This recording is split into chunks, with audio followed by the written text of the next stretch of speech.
I can hear you. Okay. I can hear you. You can hear me now? Yeah. Okay, cool. I'm gonna repeat that, but first, because sometimes if multitasking sometimes trip me up. I'm good at it, but sometimes I gotta just focus. There's a student who needs the Zoom link to the classroom. Let me send that really quick. I probably should have sent this every day or something. Well, because a couple of students have asked even yesterday. All right, here we go. Here we go. Here we go. Here we go. All right. So, making sure nobody else emailed. Kayvon is Kayvon on here? Not Yeah, yet. he's here. Okay. Here. Okay. Oh, It's actually pronounced Coven. Coven. And when I got the email, your mother did phonetically write it. I just forgot. Coven. Thank you for that. Like KU, as if it was KU, right? Coven. Okay. Yeah. Coven. Thank you. Thank you for that. Did you get my email? I responded to you this morning. Yeah, I did. Thank you.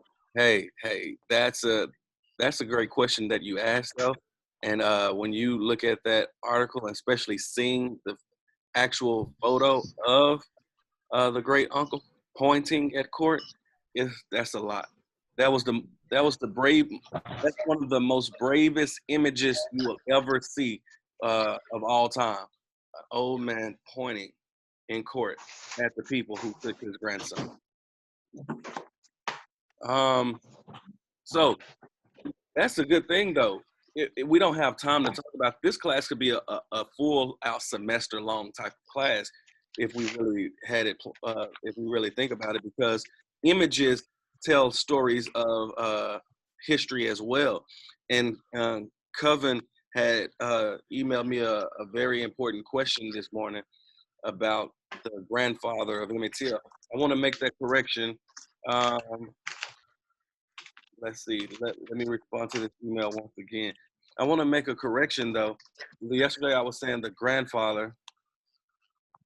Oh wait, I gotta send this email address because they're saying that it keeps saying invalid. Let me this way.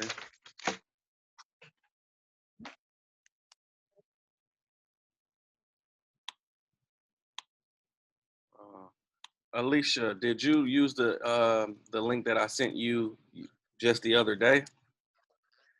Yes, the one you sent yesterday morning. Yesterday morning. Okay, I'm gonna try to send them that same one then. I don't know why. Oh, jeez. I emailed it or texted. You send me an email. Okay. You want me to forward it? Yes, please. I want to make sure these students are able to get in.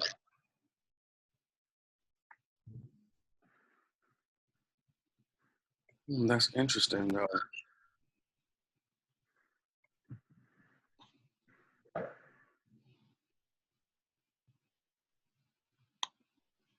Yeah, unless you don't have a limit, do you? No. Did you send it already?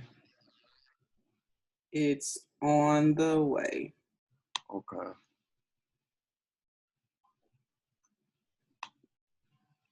Okay, there it is. Let me send this.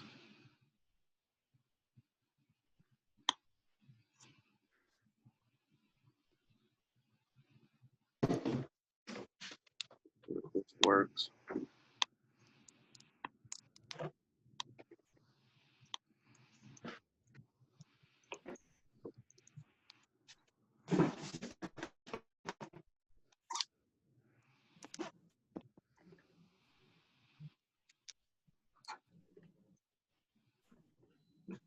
Okay, maybe that will work. I will keep an eye out. Let's see who's on here today. Because there were a couple of students yesterday who could not get on. So let me reach out to their parents and just make sure they have that link is good for them. Excuse me? Yes, go ahead. Should I refer to Emmett Till as his great nephew? Yes. Emmett Till, that's what I was saying before I had to respond to this email. But I said yesterday, we kept referring to Emmett Till's grandfather as being the one who was testified in court again, saying that the two white men pulled them out of the home. But actually, it was his great uncle rather, and his name is Moses. Emmett Till was at his great uncle's house in Mississippi with his cousins, and so I want to make that correction. I included in your Google Drive that everyone should have. I think the only one who probably don't have it is you, Jay. I'll have to. I'm going to send it to you in just a moment. But in the Google Drive, did I send you the Google Drive yesterday, Jay? With the syllabus and whatnot? Yes. Yes, I got that one. I just Okay. didn't get anything else. Okay, it should be a folder that I sent. I sent everybody a folder in Google Drive. Yeah. Okay. And that folder, I uploaded something in it last night, and that is the summarization of everything we learned yesterday. So in the folder, if you all look in it, I made the correction. I said in the folder, if you all don't mind, if you could mute your mic. I just did Joy's Anaya. But in your folder, can you hear me now, Layla? Thumbs up if you can hear me. All right, cool. In that folder, I uploaded last night a document with summarizing everything we talked about in class yesterday. What I like to do is, because I understand that we cover so much information, because we cover so much information, I always go back and it's always late at night on my time, because when I get home from teaching, I go home and I'm with family. My daughter and my son are always right there, and so it's always later at night when they are in bed when I started typing up the summarization of what we learned in class. So if it's 9 and 10 o'clock here in Arizona, those of you who are in Texas, I know it's already midnight, so you probably won't get the uploaded summarization of what we did in class until the next day. So I want to say that because on that document I uploaded last night, it gives a summarization of everything we said, and I make the correction in that document and say his name was Moses. Actually, it wasn't his grandfather, it was his great uncle. Let me, Maya, how you doing? Are you on here, Maya? I see you. How are you doing today, Maya? Just want to check. I'm kind of just thinking kind of hard about my You can't turn it down by that. monologue and the lines that I'm gonna I'm still kind of having trouble with it, finding the right thing. So I got you.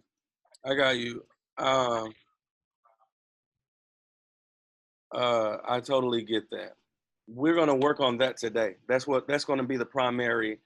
That's gonna be the primary task for today. So we're gonna work on that, and we're gonna have at least 30, 40 minutes, maybe an hour to work on that. I'm emailing another student. Oh, let me go for the record and say I was up all night burning all the Confederate flags I seen in Mississippi, even their state flag. So if I'm a little wonky today, you guys, I was on a a refugee spree. Okay. All right, thank you.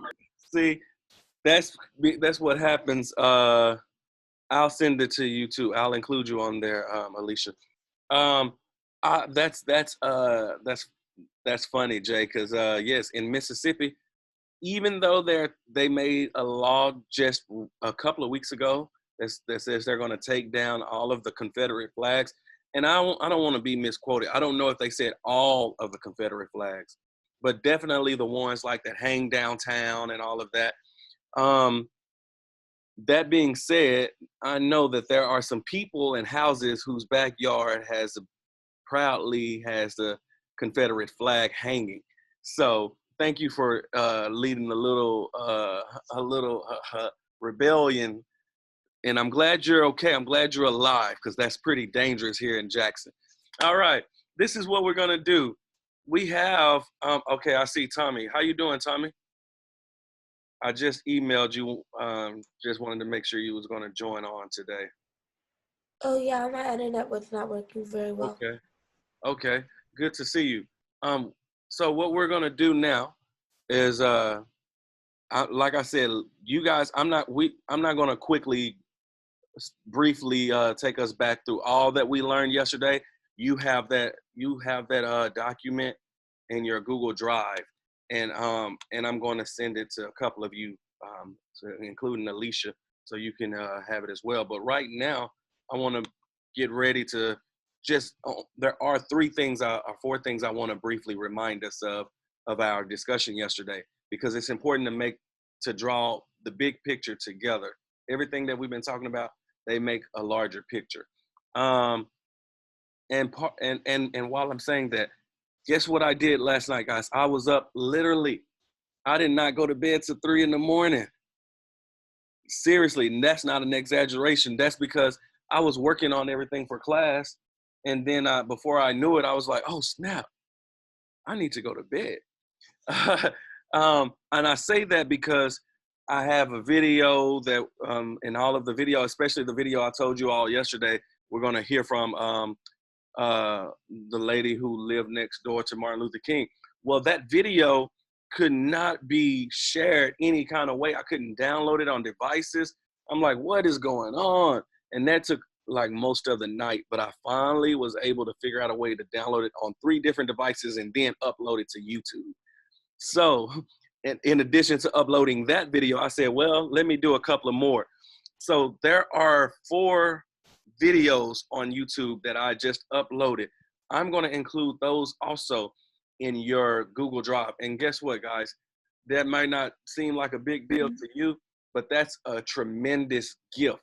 And I want you to understand how great of a gift that is, because what I'm uploading for you to have, not just during this week of class, not just till tomorrow, the last day, but you will always have it and be able to go back to it. 4 things, and that is the full video that I tried to show yesterday but didn't work, of me and others being at the actual home of Medgar and Merle Evers. You have that video, and you're going to hear, it's so much history and knowledge that this one lady who's being the tour guide, she explains every single thing in detail about the home. That's one thing you'll have access to. The second thing you'll have access to is the video that we're going to be watching today of the neighbor of Dr. Martin Luther King telling her story. That also, guys, this is not online anywhere. This is not stuff that you can just find easily. This is from me actually being there, visiting these places, and recording the talks and these people as they tell their stories. So you won't find these videos anywhere at all. So now you will have that in your possession. And actually I said 4, but there's only 3. And the third thing is a small video clip that I'll show today, you'll have access to. With that being said, this is a very brief reflection on our trip here in Mississippi. And we're about to get ready to leave Mississippi. But before we do that, I want to tell you that the first day, yesterday we talked about Emmett Till. He was 14 years old. I want you to see a connection there. He's a hero. But the Monday we talked about our visitor professor. He talked to us, Dr. Voth, talked to us about James Farmer Jr., who was also 14 years old. Look at what's happening. 2 lives, 2 children, 14 years old, both changed the world, but in different ways, but for the same goal. Think about that. Emmett Till's life had to literally be grossly taken.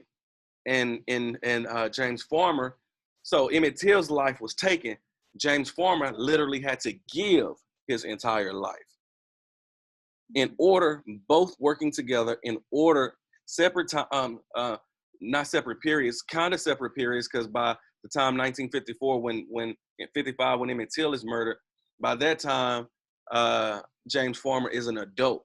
But at the same time, they both are 14 years old doing tremendous things in the world. So when people talk about justice movements and all of the movements of the world that has happened, that shaped and changed our world for the better, most of the time they only mention adults. But that's not what we're doing.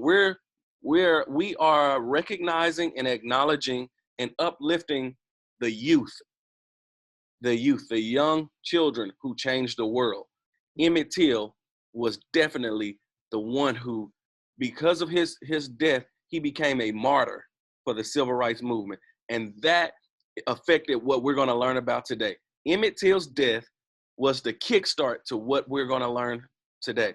Not only that, James Farmer, 14 years old, and then said his goal in life is to destroy segregation.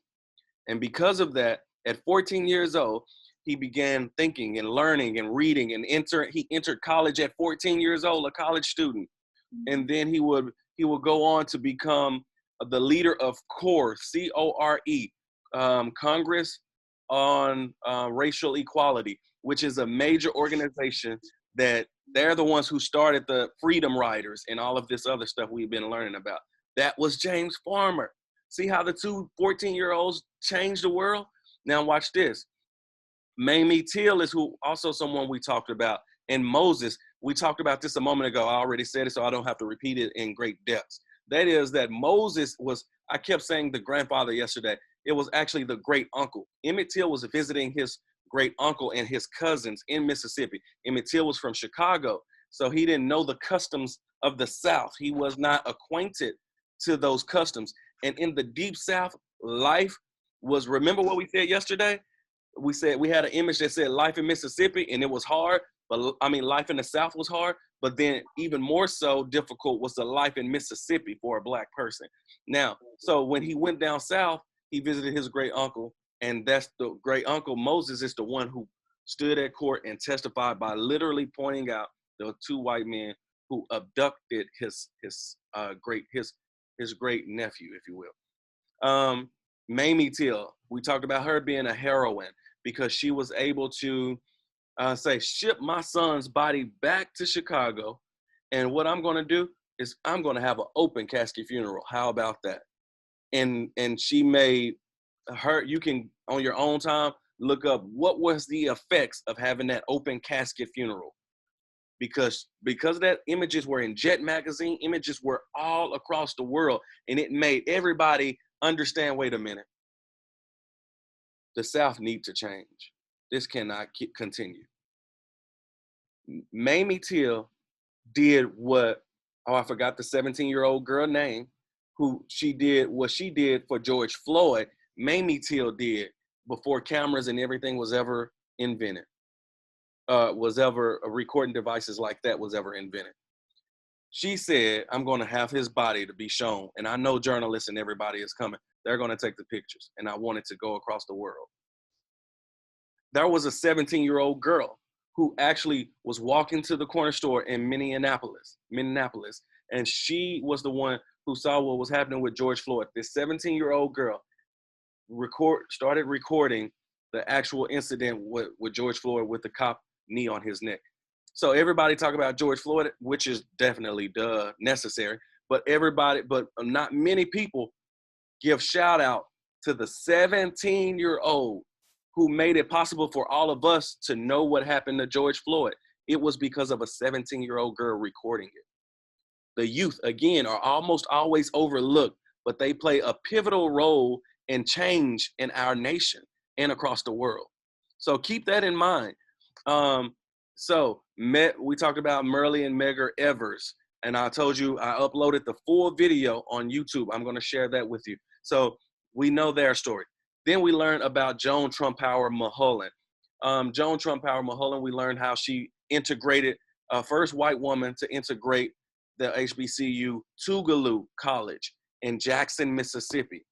She was She was right there on the picket lines. She was right there fighting and protesting for justice. And even when the Freedom Riders left Montgomery, Alabama, got on that bus, they went to Jackson, Mississippi. Joan Trumpower Mulholland was the woman who got on the bus to go on the next Freedom Rise. Soon as the bus was about to take off, the police arrested all of them. She was on death row. So that's just a reflection of what happened, what we talked about yesterday. And remember, this is just a trailer, a movie trailer of the history. You have to do your part by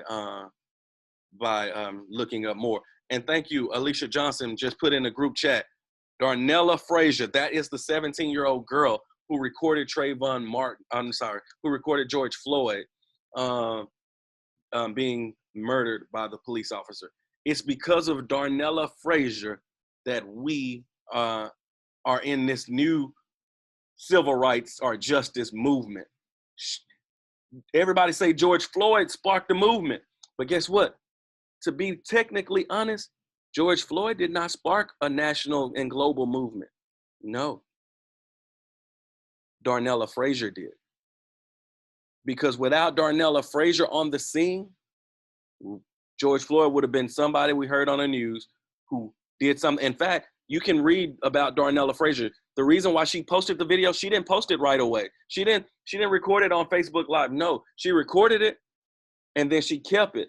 And then a newspaper article printed out the next day that George Floyd died from some, they made light of it, like, I forgot exactly, but it was like a medical issue or something went wrong with the medical. And she was like, wait, what? No, I have the video. I was there. That man didn't die just lightly. No, they murdered him. And she posted that. That's how the video got out, because what would have happened? They would have lied. And we would have never, I would have been thinking, well, George Floyd had medical issues or this happened, that's why he died. No, she saved the day, Darnella Frazier. Go ahead, Maya. Women. Yes, Also, women. I We're feel going to like talk about that. it was good of her. I feel like it was good of her to not post the video right away, because she was kind of doing like what the free riders were doing, like testing to see if people were gonna lie about it, or like if they were going to make up some story and make it about his medical issues or whatever. But then when she posted the video, everybody got to see the actual truth of how he died, and I think that was really, really Bingo, bingo, bingo. So guess what? If you want to do an unsung hero, you can add Darnella Frazier to the list, because she is most definitely, she's as much as a hero, a shero or a heroine, as we're talking about Mamie Till, who had the open casket funeral, and other people throughout history. Because no, there would not be this great movement happening right now if she did not record it and post it. And yes, I'm glad she waited, because we see that they tried to wash over it like it wasn't a big deal. And even he had friends in the car with him. George Floyd had friends in the car, but they could not see from their angle what was happening on the ground with George Floyd. So Darnella Frazier saved our nation. Again, I want to say that a Black child once again saved our nation. We're going to talk about that. I got a couple of emails about, we want to hear about more sheroes, more women, more females of the civil rights movement. Guess what? You guys are absolutely right. I wasn't trying to be misogynistic or male centric by talking about these men. I want to make a very clear point. The weakness, if you will, of the civil rights movement in America was the fact that it was male-centered. Men were the faces of these movements. But the real truth behind the matter is, even though they got all the credit, it was really always women and youth who were the real heroes and sheroes of our American democracy. They are shoved it. Their voices get muted. Their names go unknown, but they are the real heroes and sheroes. Martin Luther King, he often acknowledged that. He often said that I got the credit, but to be honest, it was thousands of people, millions of people. It's not one person who does anything.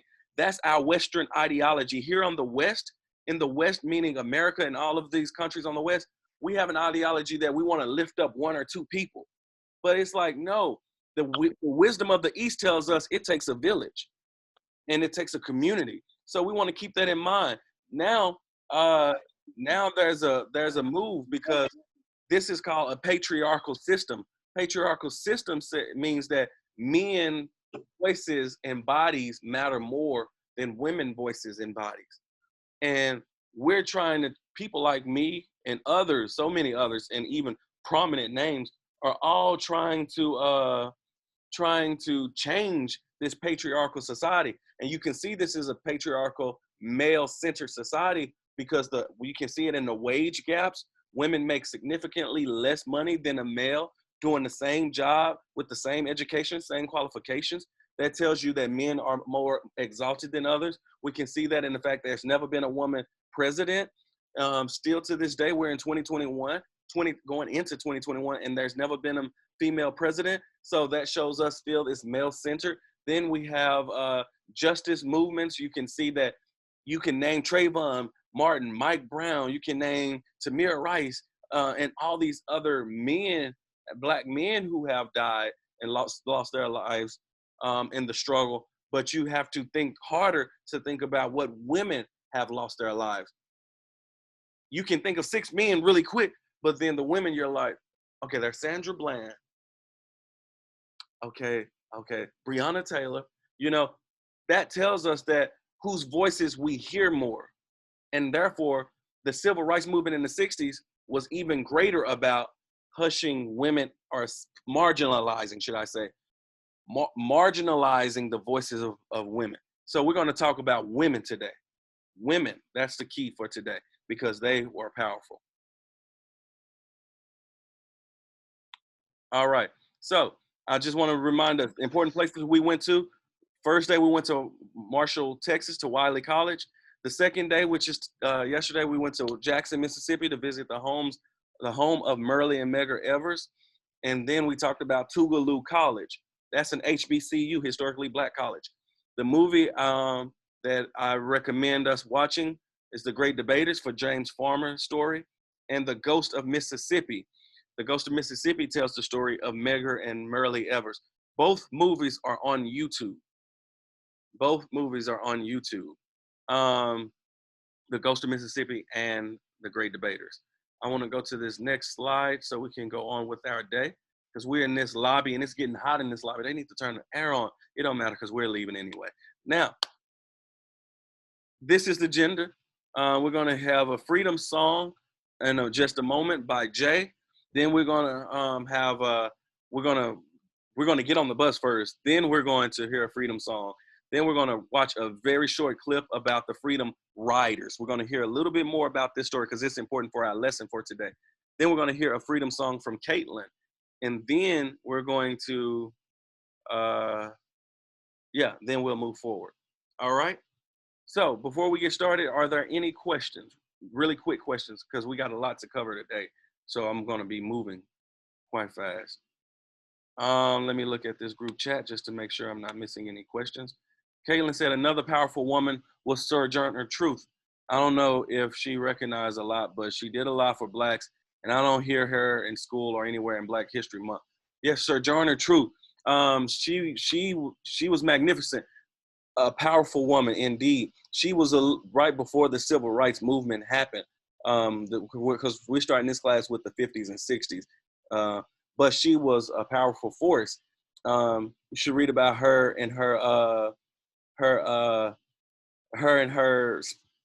I don't want to call it a spout with Frederick Douglass, but Frederick Douglass, we know him as there we go again, centering male voices. Frederick Douglass was a powerful force, which he really was. He's the one who said, what is the 4th of July to a slave? It's nothing to us. That's hypocrisy is what he was really calling out. He said this in front of all white people who were leaders in our nation during the 1800s. So then, but one day, Frederick Douglass was doubtful about something. And Sojourner Truth and he was speaking to a crowd, and he was doubtful about something. And Sojourner Truth said, "Well, Frederick, is God dead?" And it changed. He was like, and she said, "Is God dead?" What she was saying is, Frederick Douglass, get some courage, straighten yourself up. It's okay. God's still alive. As long as God is alive, this can change. Because he was talking about issues and he was feeling a little wearied about whether or not real change was going to come. And when he got weary, Sojourner Truth told the truth. She said, straighten up. God ain't dead. So she was a powerhouse. And of course, we know Harriet Tubman. Harriet Tubman did more for America. This might be offensive to some, but the history books tell it. The true story tell it. Harriet Tubman did more for American democracy than most all of our presidents. She risked her own life, going back and forth as a free woman, escaped from slavery, went back, I think around 19 times to rescue others. And she never lost. Everybody who ever went through that Underground Railroad with her, nobody ever lost a life. And even when they put the 1850, they put the Fugitive Act in place that said, wherever you see black people, slave, whether they are free or whatever, arrest them on sight. And they was like, yo, Harriet, we can't go save nobody else. Harriet, calm down. Now they got even stricter. Oh. And Harriet said, I don't care. I'm still gonna do it. She kept it right on. I mean, oh my gosh, the most powerful one. I got goosebumps right now because to me, she's my number one heroine. She's the number one person on my list. That's why right now they're talking about changing the, I think it's the $20 bill perhaps, or to the image of Harriet Tubman. Of course, Donald Trump is like, no, but that's what's in the work right now. They said it could take up to 10 years. I want to move along really quick because so everybody, let's get on this bus. All right, we're all on the bus. I want everybody to buckle your seat belts. All right, everybody's buckling up. Okay, now I'm going to tell you the rules of this bus. I am the driver of this bus. I ask that everybody, do you have a question, Layla? Say that again. Have you ever watched the Harriet Tubman movie? Yes, thank you. That's powerful. If you haven't watched the Harriet Tubman movie, you should go check it out. It tells the story, and it really does a really great job of doing it. Thank you for mentioning that movie. Judah? What were all the important places that was on that slide? The important places, let me pull it back up. The important places that we traveled to, we went to Marshall, Texas to visit Wiley College. That was on day one. I know you weren't there on day one. And then day two, where we went yesterday, it was Jackson, Mississippi, to visit the home of Merle and Medgar Evers, the story we learned about yesterday. And Tougaloo College, we talked about how important that college was. It was in a gated community. They had gates around their college so that assassinations and stuff could not happen. So they brought in all of these controversial figures like Martin Luther King to speak on this campus, and they didn't have to worry about whether some white supremacist would be right there ready to fire a shot, because they were fully protected in a gated community. And that's the school. Tougaloo College is a school that Joan Trumpower Mulholland integrated. It was an HBCU. It's an HBCU. It's still running and thriving today in Jackson, Mississippi. Thank All you. right. So here we are on this bus. I'm the bus driver. I ask that you all will be respectful, be courageous, participate, be kind. Please don't get up and start walking while I'm driving, because that's dangerous. Now we have a restroom in the very back in case you have to use it. You can just make sure you mute it, because we don't want to hear the toilet flush. And then make sure you sanitize. Wash your hands and sanitize. All right. At this point, we're going to pass the mic to our brother Jay. And when Jay lead us in this song, we're going to all mute our mics, but sing along, but mute your mic so that we can hear. All right, here we go. Go ahead, Jay. Oh, wait, I'm sorry. Layla, yes. My uncle went to that college. Your uncle went to Tougaloo? Hey, Yeah. hey, that's what's up. Now, yeah, your uncle is a special person. Not just because he's your uncle and he's a special person, but he's even more special knowing that. All right, Jay, take us away. Hey y'all, good morning, peoples. Today we will be singing a civil rights, one of the most songs in the civil rights movement, and this is called We Shall Overcome. This song is, I wanted to sing this song today because if you know about Black History Month, if you know about Black History period in America, most of the historic events happened in Alabama. You know, the bombing of the churches, the March on Selma, Bloody Sunday, you know, stuff like that. So it's a lot of negativity there. And I want to encourage us with this song, We Shall Overcome, because we will overcome this. So the words are simple. It's we shall overcome, we shall overcome, we shall overcome someday. Oh, deep in my heart, I do believe we shall overcome someday. And then it says, we'll walk hand in hand, we shall live in peace, and we are not afraid. And yeah, that's what we're gonna sing. Now, when it says we are not afraid, it says we are not afraid, we are not afraid, we are not afraid today. Oh, I believe, oh, deep in my heart, I do believe we shall overcome someday. So I'm gonna sing it first, and I'm gonna show you guys how it goes.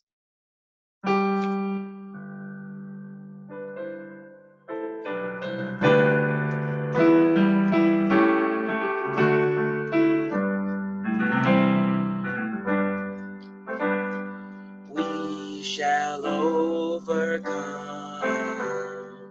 We shall overcome. We shall overcome someday.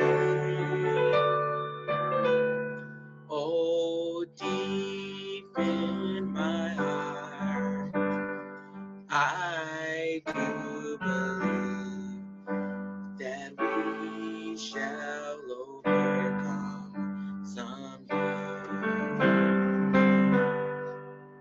Okay, everybody got it?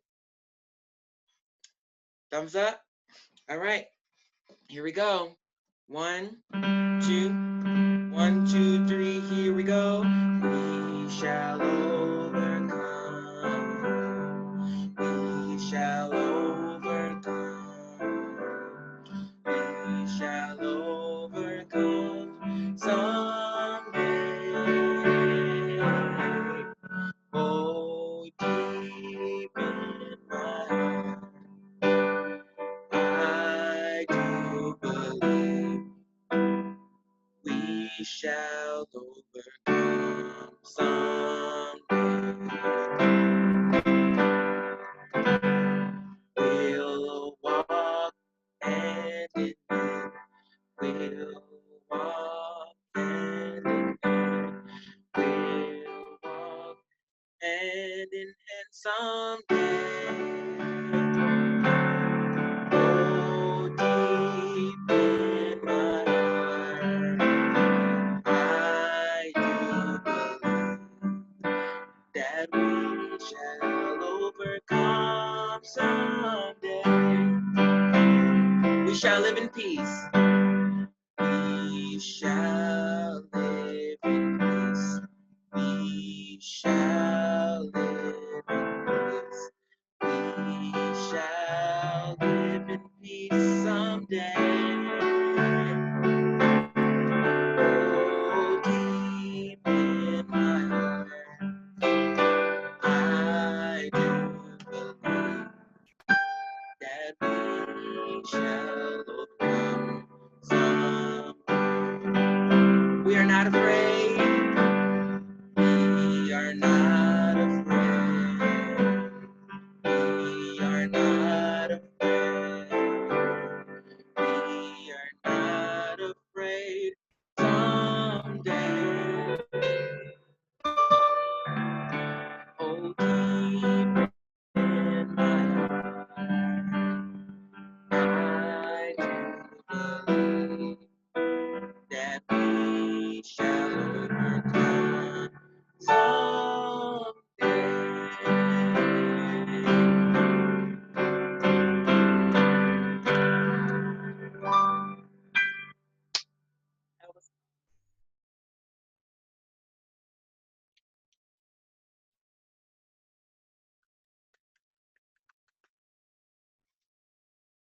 Dontá, I think you're muted.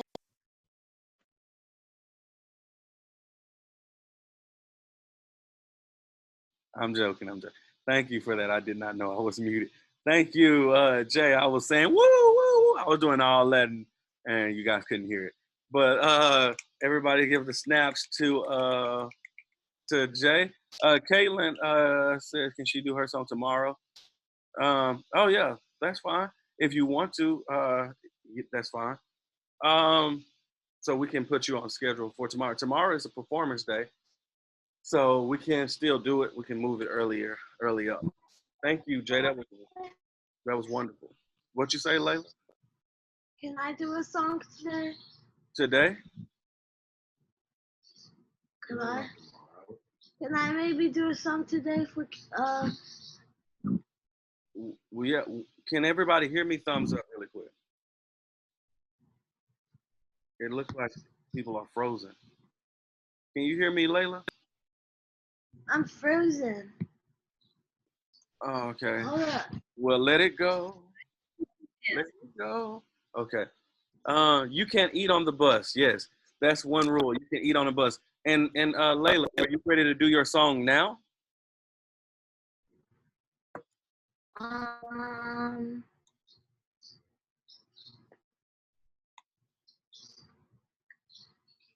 Are you ready? Does it have to be based on the Black history? Does it have to be based on what? Does it have to be based on the Black history? Yeah.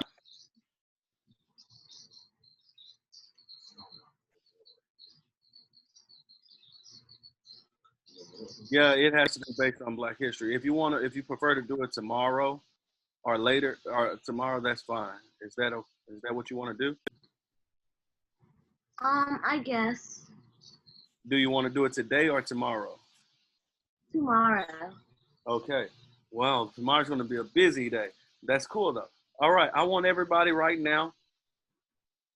We're thanking Jay for that musical selection. That was beautiful. You know what? While I'm driving on this highway. That white van needs to get over. I was trying to get over, and that white van cut me off. Anyway, can everybody see out the window right now? See what we're looking at? Yeah. Yes. What are some of Can I the? eat my breakfast? You can eat. Yes. What do you all see so far on this drive? I see trees and light poles. Trees and Cars, like the highway sign, McDonald's sign. you saw a McDonald's sign. Somebody's hungry. I got my cashews. What is something else you guys see?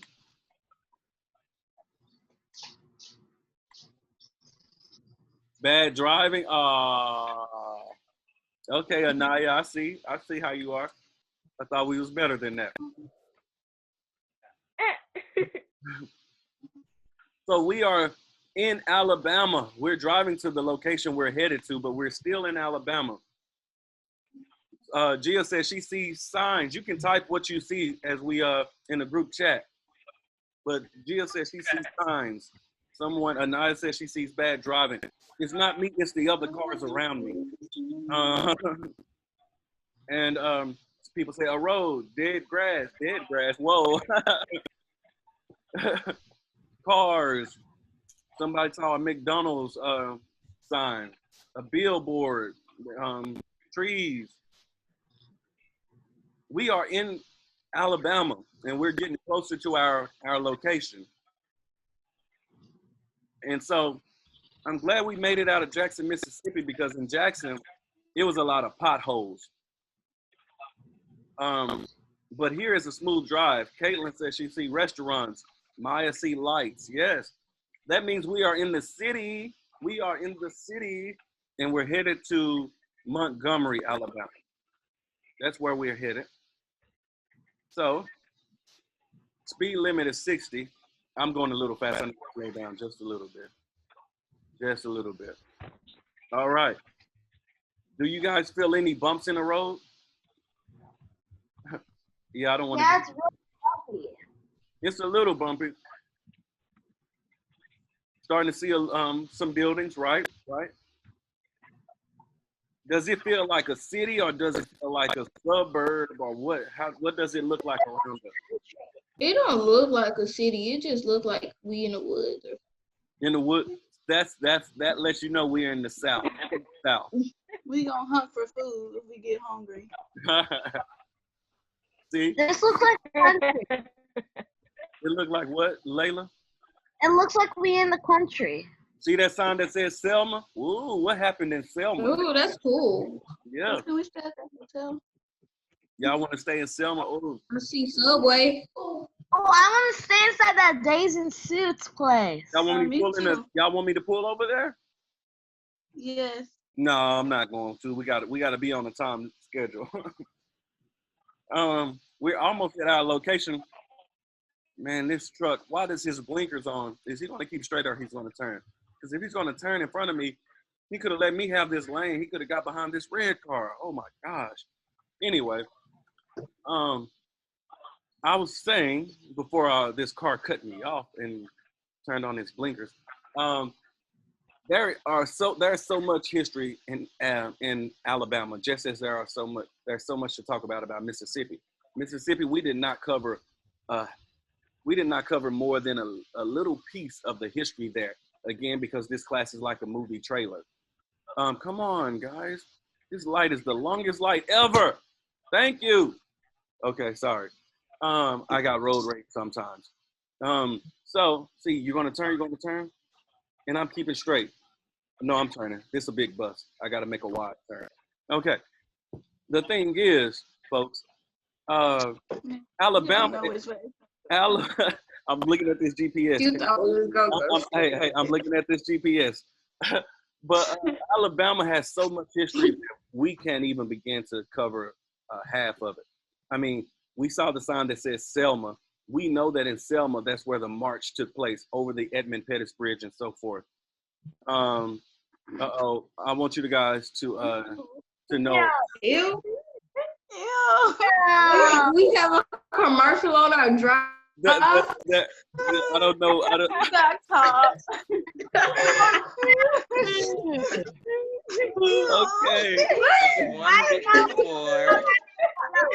I have to put the shades down. I put all the shades down so you can't see what's going on. Maya, your hand was up, Maya? I was going like this because I didn't want to see. Oh yeah, that was crazy. Okay, that was great. We'll make an demonstration. No. Listen. Nah, what would happen is somebody ran up to the window and started showing their ear, and then he put the shades down. And it was like that. I was not expecting that, but you get anything in Alabama, you know. I'm not responsible for the things you see here in Alabama. We gonna have a commercial break on our drive though. I think it was Caitlin who said it looked like trees. It looked like basically like a wooded area. The thing about it, in the deep South where we are especially, even the city life looks kind of country life. It's not fully metropolized as like Dallas or Austin or even Phoenix. Phoenix is the fifth largest city in the nation. Dallas is the 9th largest city. So you're not going to get, it's not going to be straight city life. But you're going to get woods. You're going to get greenery, a lot of greenery. And so we're getting close to our location, but I do want to say we made it to Montgomery, Alabama. You guys can applaud, give a silent applause there if you want. We made it to Montgomery, Alabama. Okay. Something wrong with my GPS right now, but it's coming up. It's the GPS. It's the GPS. Okay. Now listen up.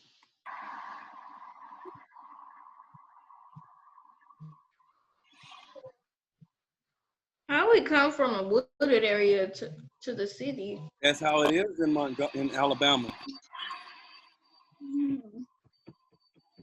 Now I'm going to talk over the loudspeaker in just a moment.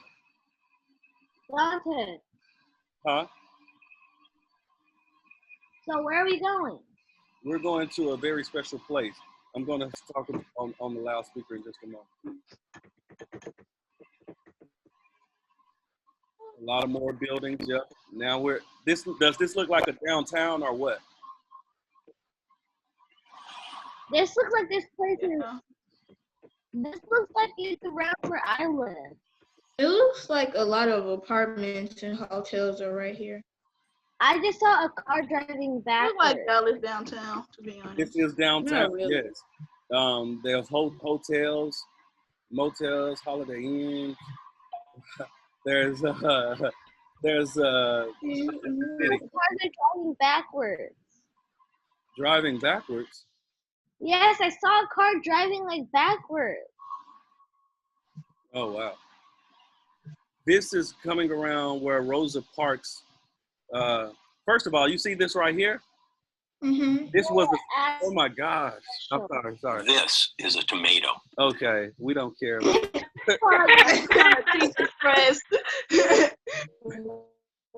Oh my gosh. Oh, shade down. Shades down, everybody. Shades down. Bob Ew. There's-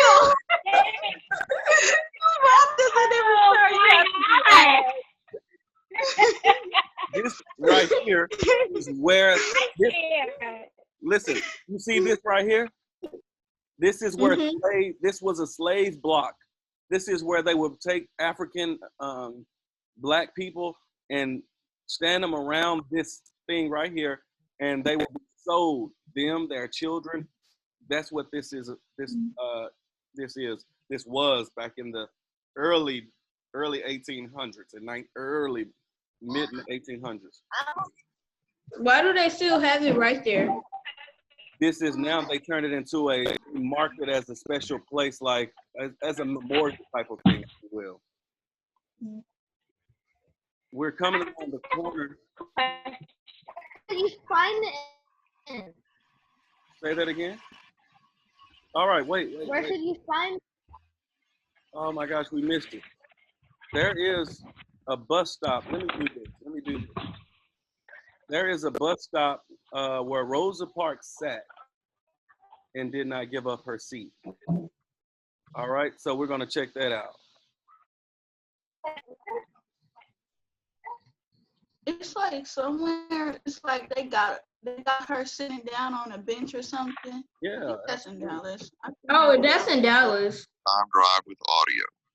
We begin in downtown Montgomery at the Doubletree Hotel near the corner of Madison and North Lawrence. You can see a room tour of our suite at Doubletree by clicking the link above. Here we go. Listen up. You gotta listen.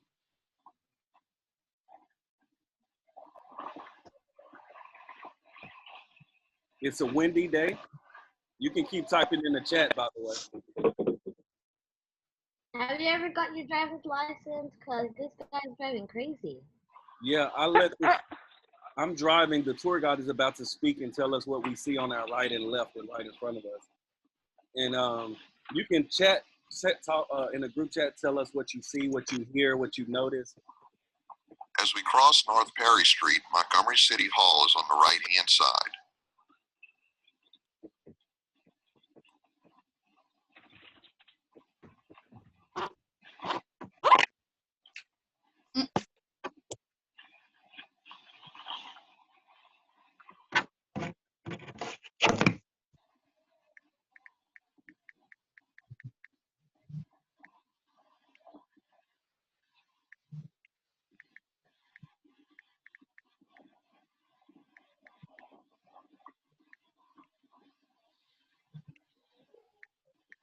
I almost missed that stop sign. Sorry.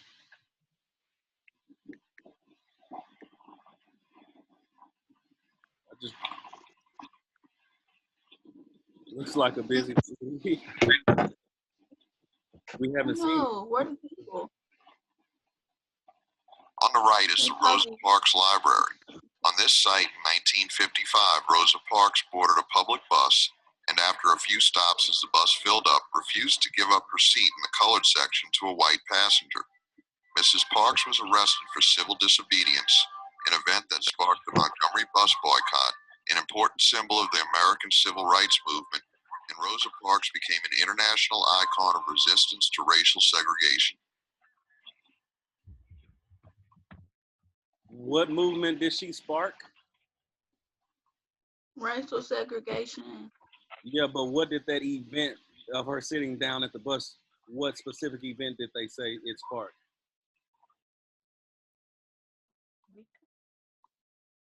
American civil rights movement, and Rosa Parks became an international icon of resistance to racial. Sorry. America's Civil It was Rights a boycott, Movement. Rosa right? Parks Library. I had to bag On up. this site in Reverse. 1955, Rosa Parks boarded a public bus, and after a few stops as the bus filled up, refused to give up her seat in the colored section to a white passenger. Mrs. Parks was arrested for civil disobedience, an event that sparked the Montgomery bus boycott, an important symbol of the American civil rights movement. What did it spark? Boycott? Bus boycott. Montgomery bus boycott, exactly. And guess what, folks? To be honest with you, I want us to watch this last video, and then we're going to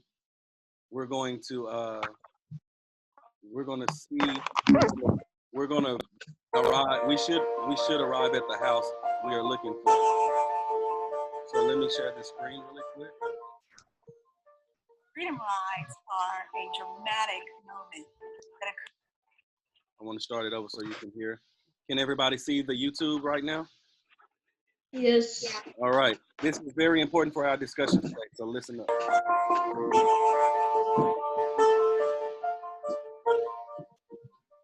Freedom rides are a dramatic moment that occurred at the peak of the civil rights era in 1961. They were a response to a law that had been passed.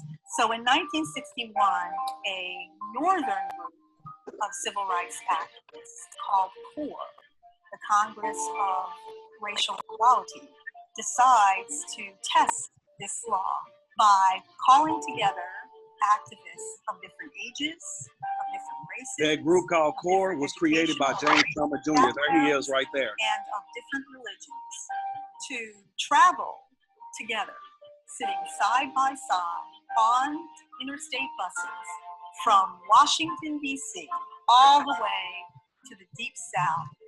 Initially, the rides went well. They would walk in as an integrated group, violating, right, the precepts of Jim Crow, and people wouldn't bother them. When they came to the Deep South, it was a different story.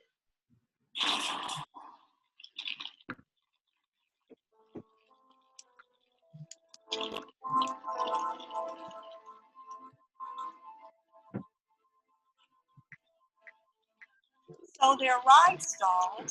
They encountered hostile, violent, angry mobs. The federal government sends in its officials to help them get out of there. Listen to all these names that are involved. Do you feel that it's wrong to discriminate against a person solely on the basis of his race or color? Diane Nash, who had led the Nashville sit-ins, heard about the Freedom Rides, heard about the trouble that the Freedom Riders had encountered, and she did not want the Freedom Rides to go down in the annals of history as a failure. She repeated the model before, and they immediately encountered hostility again in Alabama. There's a notorious moment in Montgomery where the riders are badly beaten. Reporters who are filming the riders are badly beaten. The local African-American church has a mass meeting to call attention to this problem. Dr. King is flown in. A mob of thousands surrounds the church and threatens to set the church on fire. Dr. King phones the Attorney General, Robert Kennedy, and asks for help. And after a long series of telephone calls with the governor of Alabama, Robert Kennedy sends in the National Guard to rescue Dr. King and his congregation. This is a moment of triumph for the civil rights movement because it shows that the federal government is willing to bring its full powers in support of the civil rights movement. So already the Freedom Rides are creating the kind of social change the riders want. The riders continue during the second round all the way to Jackson, Mississippi, with some degree of police protection. In Jackson, Mississippi, they are promptly thrown in a notorious prison called Parchment, which was well known for the kind of hard labor that the prisoners had to enact. Did this that prison is where discourage the Freedom Riders? Mulholland was It strengthened their placed on death row. resolve. They practiced nonviolence in those jails when the guards were violent toward them. And they modeled to people in jail who had not been a part of the movement. They modeled to the people in jail how serious the motivations of the movement activists were and how transformative the movement was. In the end, the Attorney General was able to change the laws and interstate travel was finally really desegregated as a result. So the Freedom Rides are a major success for the civil rights activists in the early 1960s.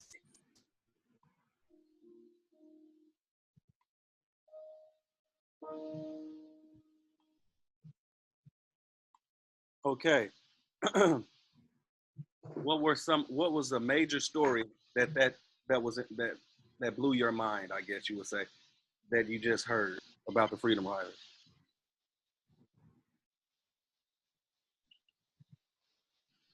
In 1961. When you say that again, you kind of glitched. I heard that. What was the major story that you heard about the freedom fighters in that video? What was something that amazed you? Riders are freedom fighters. Why they set the bus on fire? Those were people who did not want black and white people together, nor did they want them to be able to travel through the South on this Greyhound bus. It was hatred. It was. I don't really know.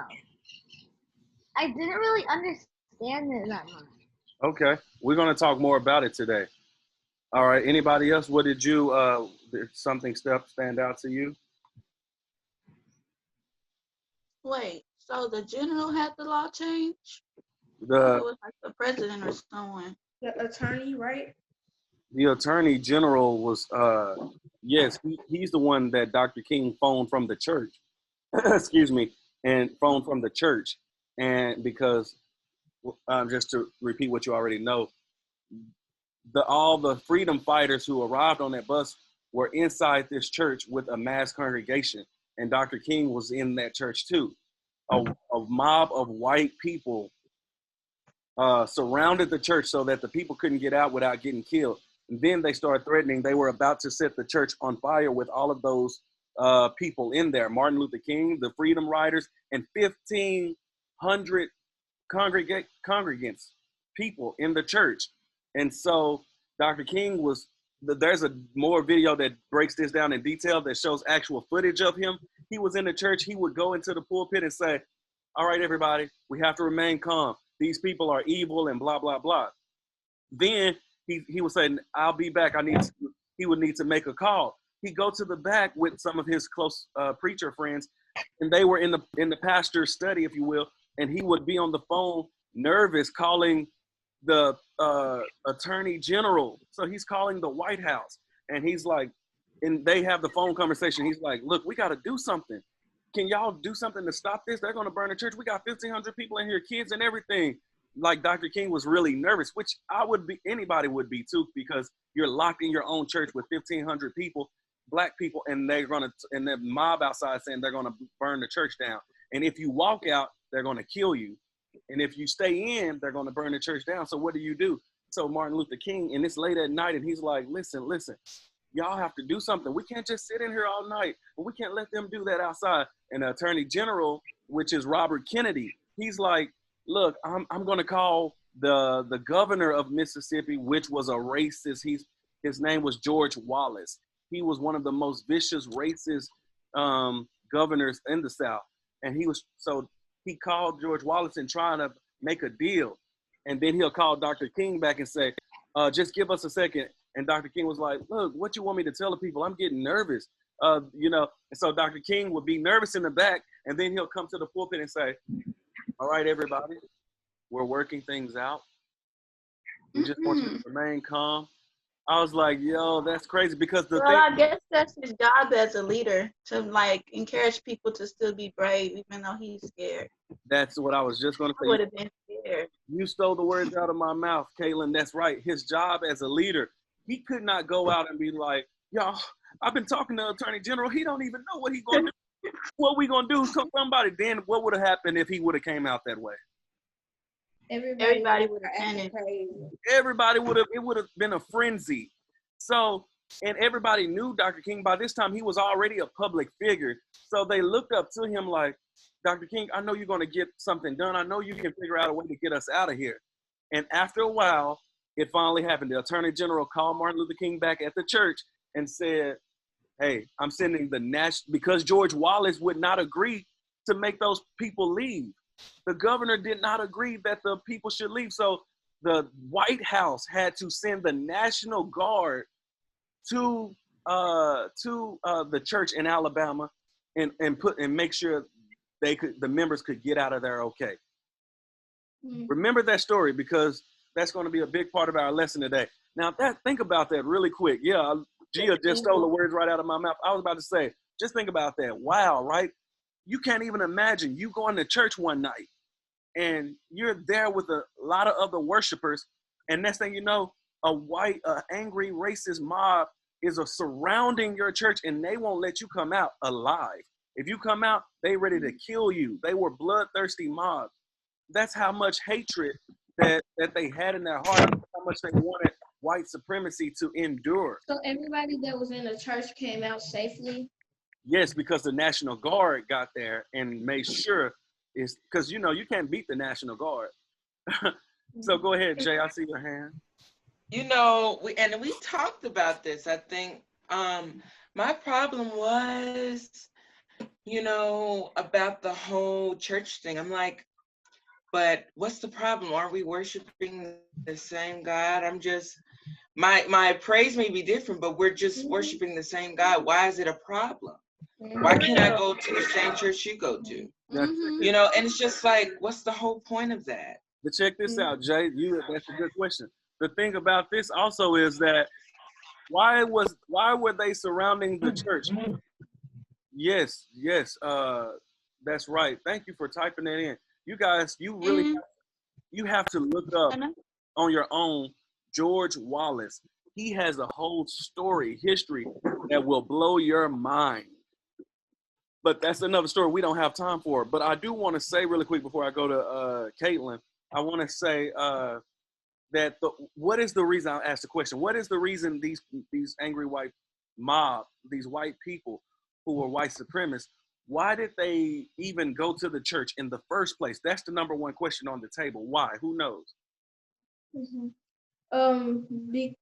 I think it was because Martin Luther King and them, they were doing the boycotts and stuff, and they was mad, so they wanted to hurt them. You got part of that correct. It goes even deeper. That's a part of it. Anybody else? Coven, do you have a response? Or Tommy? I'm just looking at names I want to call out. Make sure everybody is.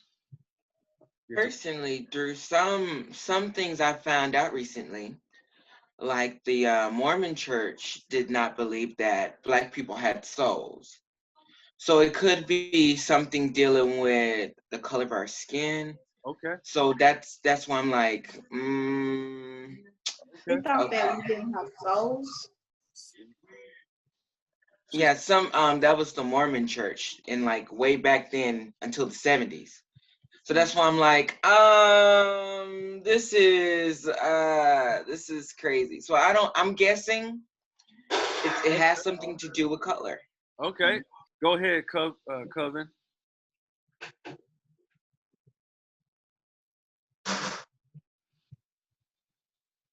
I think it was because they thought black people thought that they were less human. Okay.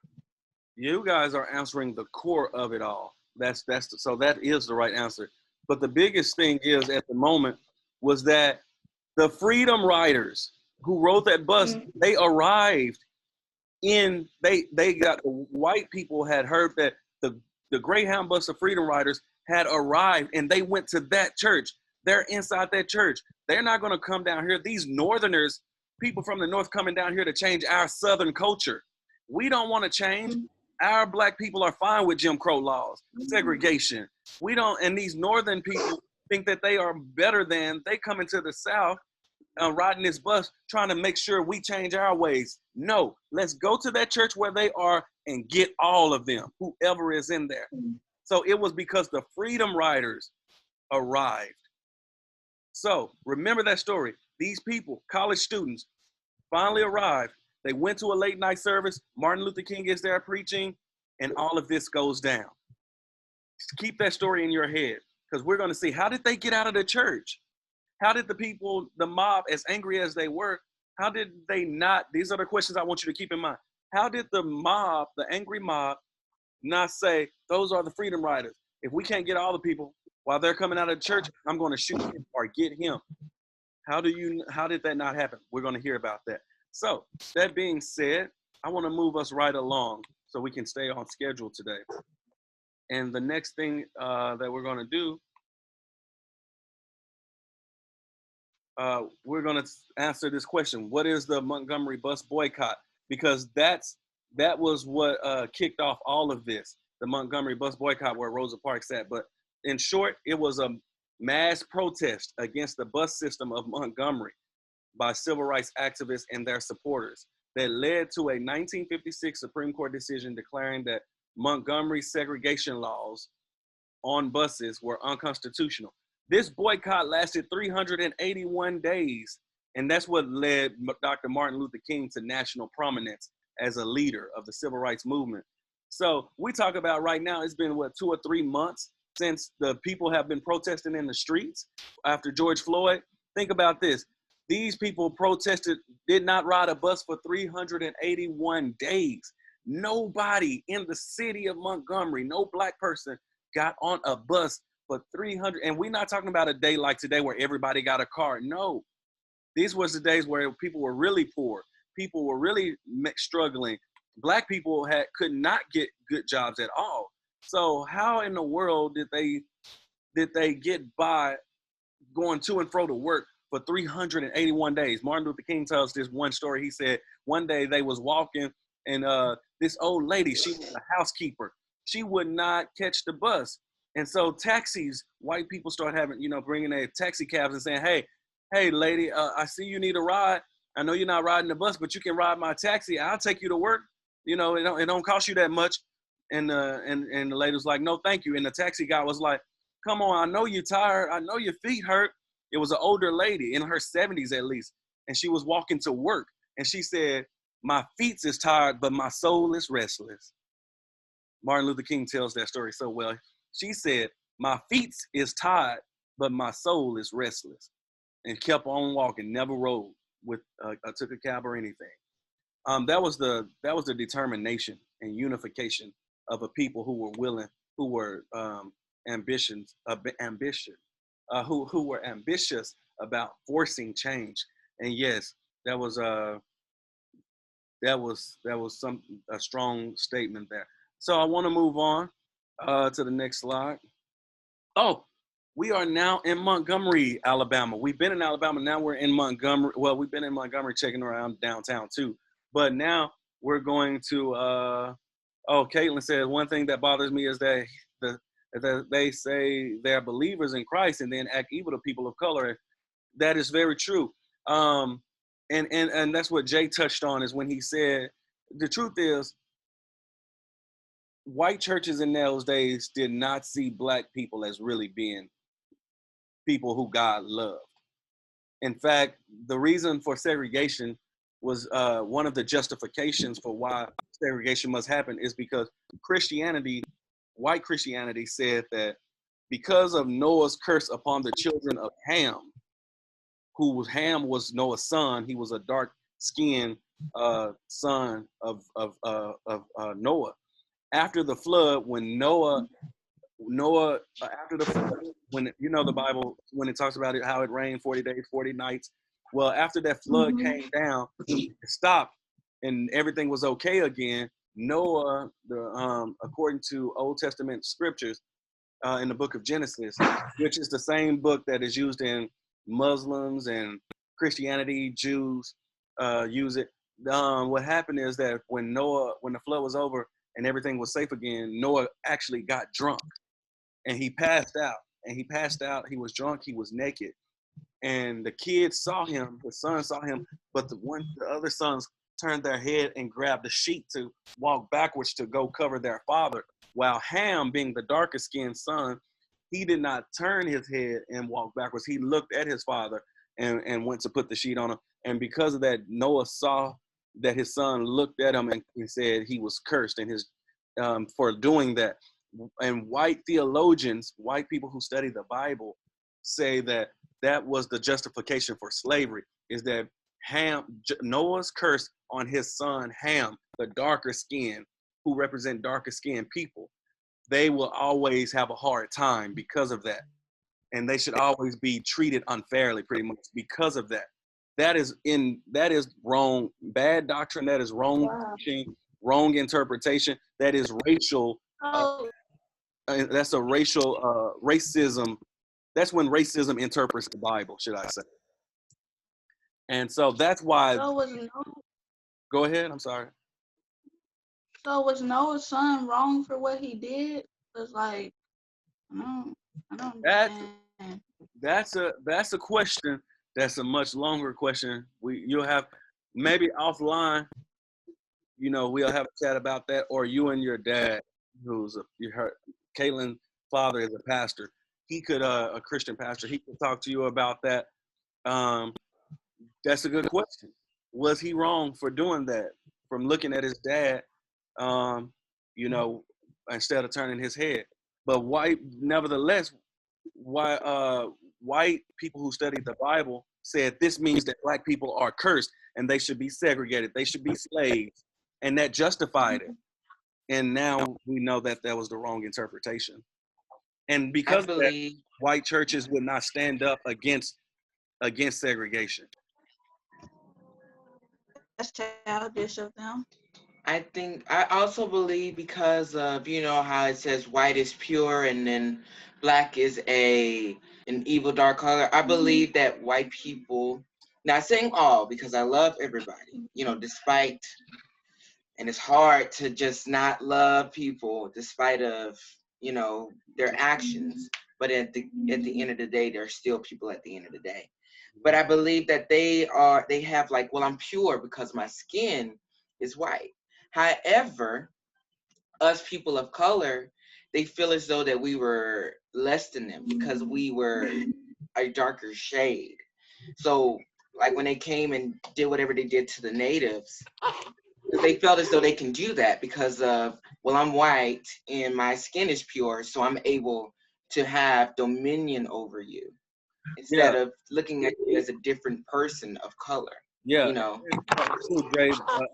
In order to colonize people, to rule, they had to justify how they could rule over people. And so white people said, let's make the determining factor based on race, based on the color of someone's skin, so that white skin is superior and black skin, brown skin people are inferior, less than. And what that meant, what that did was that people who were white, this is a real thing, it's scholarly proven and everything, by the way, so I'm not just making things up. But this means that white, this is where we get the word white privilege or whiteness, so that any person who is white, they are granted access, resources, they are granted privileges that people of color are not granted. And they are granted those things simply based on the color of their skin. And others are not granted those things based on the color of their skin. And therefore, whiteness is a term that comes into being, because whiteness says that you may be black or brown skin, but if you work with us, you are ally and accomplice with our side, you talk like us, you go to our universities, you do away with your culture and you assimilate to ours, then you might get a little of this privilege and resources and access that we as white people have access to. Go ahead, Tommy. I feel like it's like they try to justify it and just make it something to make themselves feel better for the pain that they put on us. Mm-hmm. That's good. That's good, Tommy. You know, I'm often asked this question about. I'll get into that later. I wanna move along. I see Maya had a hand. Go ahead, Maya. So I just think that, like, it's really hard to get my head around all of this because, like, I was just telling my mom about it earlier, about like we've been learning about, and I feel like it's not. I feel like it's making me sick. Mm-hmm. Not like too sick, but like I start to feel sick because this is like bad. Like every time I think about something hard, like I start thinking about every little thing, like what they had to go through and what that was like trying to be in their shoes, and like thinking about it long and hard. And when I do that, it really sucks, but like, yeah. I hear you, Maya. I feel like that's why a lot of people are protesting right now, because they're sick of what's going on. So I feel like I agree with you. You know, Maya, this was Fannie Lou Hamer. We didn't get to talk about her yesterday, and she was from Mississippi. She represented Mississippi well. She died long ago, but she was a freedom fighter, one of the most prominent names as especially a black woman. She said, "I'm sick and tired of being sick and tired." And what that means is what you're saying, Maya, is like, you know, I feel sick about these things, and thinking about it is like, this is crazy, and it brings. But that's why I really want us to understand the bad news in order to get to the good news, and that's where we're going into today, and what we've been trying to cover throughout every negative situation that has happened to Black people. There have been numerous Black people respond to that in positive ways. So every time you think of a injustice that has been done historically or in the present, think about the way to kind of give balance to those feelings of sickness or anger, is to put it in the right perspective. You can have righteous indignation. That means being angry for for the things to make things right. And that's what the people did in those days, in the early years. They said, "I'm mad. This makes me sick. Now, how can I channel all my anger, all of this feeling that I have, and put it towards a creative way to combat the injustices that we face?" All of these boycotts, CORE, that James Farmer started, this is not something that people just said, "Hey, let's start a group called CORE and we're going to just take on the injustices of the world." No, they were like, "I'm tired. I'm mad. This is wrong. And my kids don't need to deal with this. What can we creatively create and to fight against justice in this world, the injustices of this world?"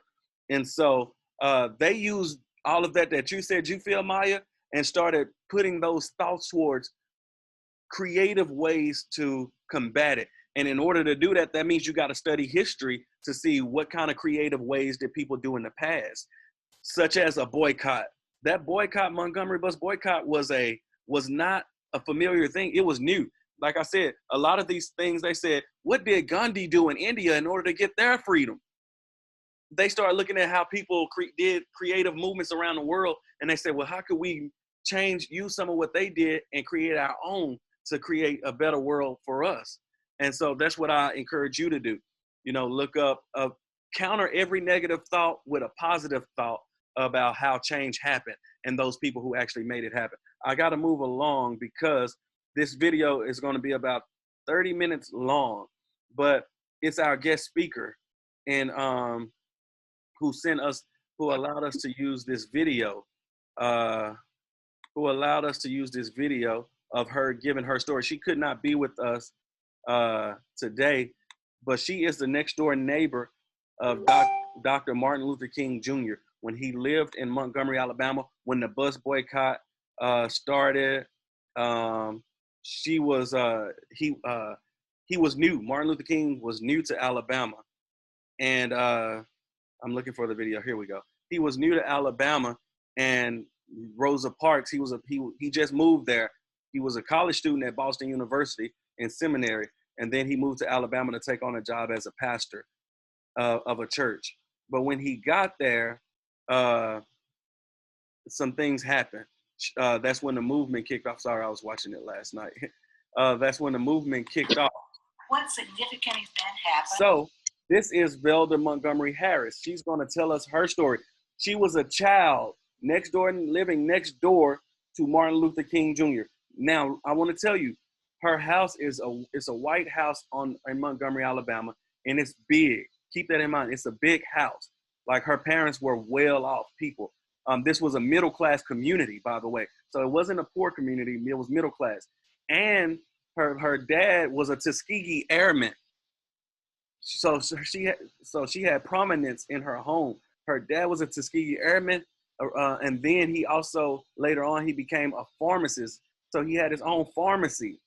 So she was in a well-to-do family. So their house was big, and it sat next door to Martin Luther King home. If you go to Montgomery, Alabama, physically today, today, you will see right next door. In her house, her home that she stay in, even to this day, she's been staying in since she was a little girl. It is considered a national landmark. That means it's a place that's recognized by the government, by the nation, as a historical place where something important happened at this location. And she's going to tell us what makes her home, what makes that home such a special place. And then she's also going to tell us what was her view about the civil rights movement and Dr. Martin Luther King, who she called, that was her uncle. She was 8 years old. They was always at his house. So she's going to tell us about this story. So while she's speaking, I'm going to pause it. It's 30 minutes long. I'm going to pause it every 10 minutes just to do a check-in with everybody. If you have to step away briefly, go to the restroom, that's fine. But I want you to please, please, please listen to the words of Velda Harris Montgomery. These words are not, this the only way you can get what she's saying is through this book I'm holding up right now. She wrote a book about it. It's called Just a Neighbor, a child's memoir of the civil rights movement. Just a Neighbor, a child's memoir of the civil rights movement. I visited her house, yes, and I visited her home. This is me recording, by the way. What you're about to watch is me recording. I asked her for permission to record, and she gave me permission. She even mentions it in this video. And then later, that was in 2018.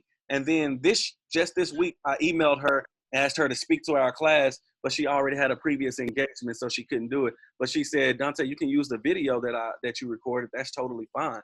I don't have a problem with that at all. So you won't hear her speak anywhere. You can go on YouTube, you won't find her. You can look in your history books in school, you would never see her name. But her and her family is one of the most powerful people most important people of the civil rights movement.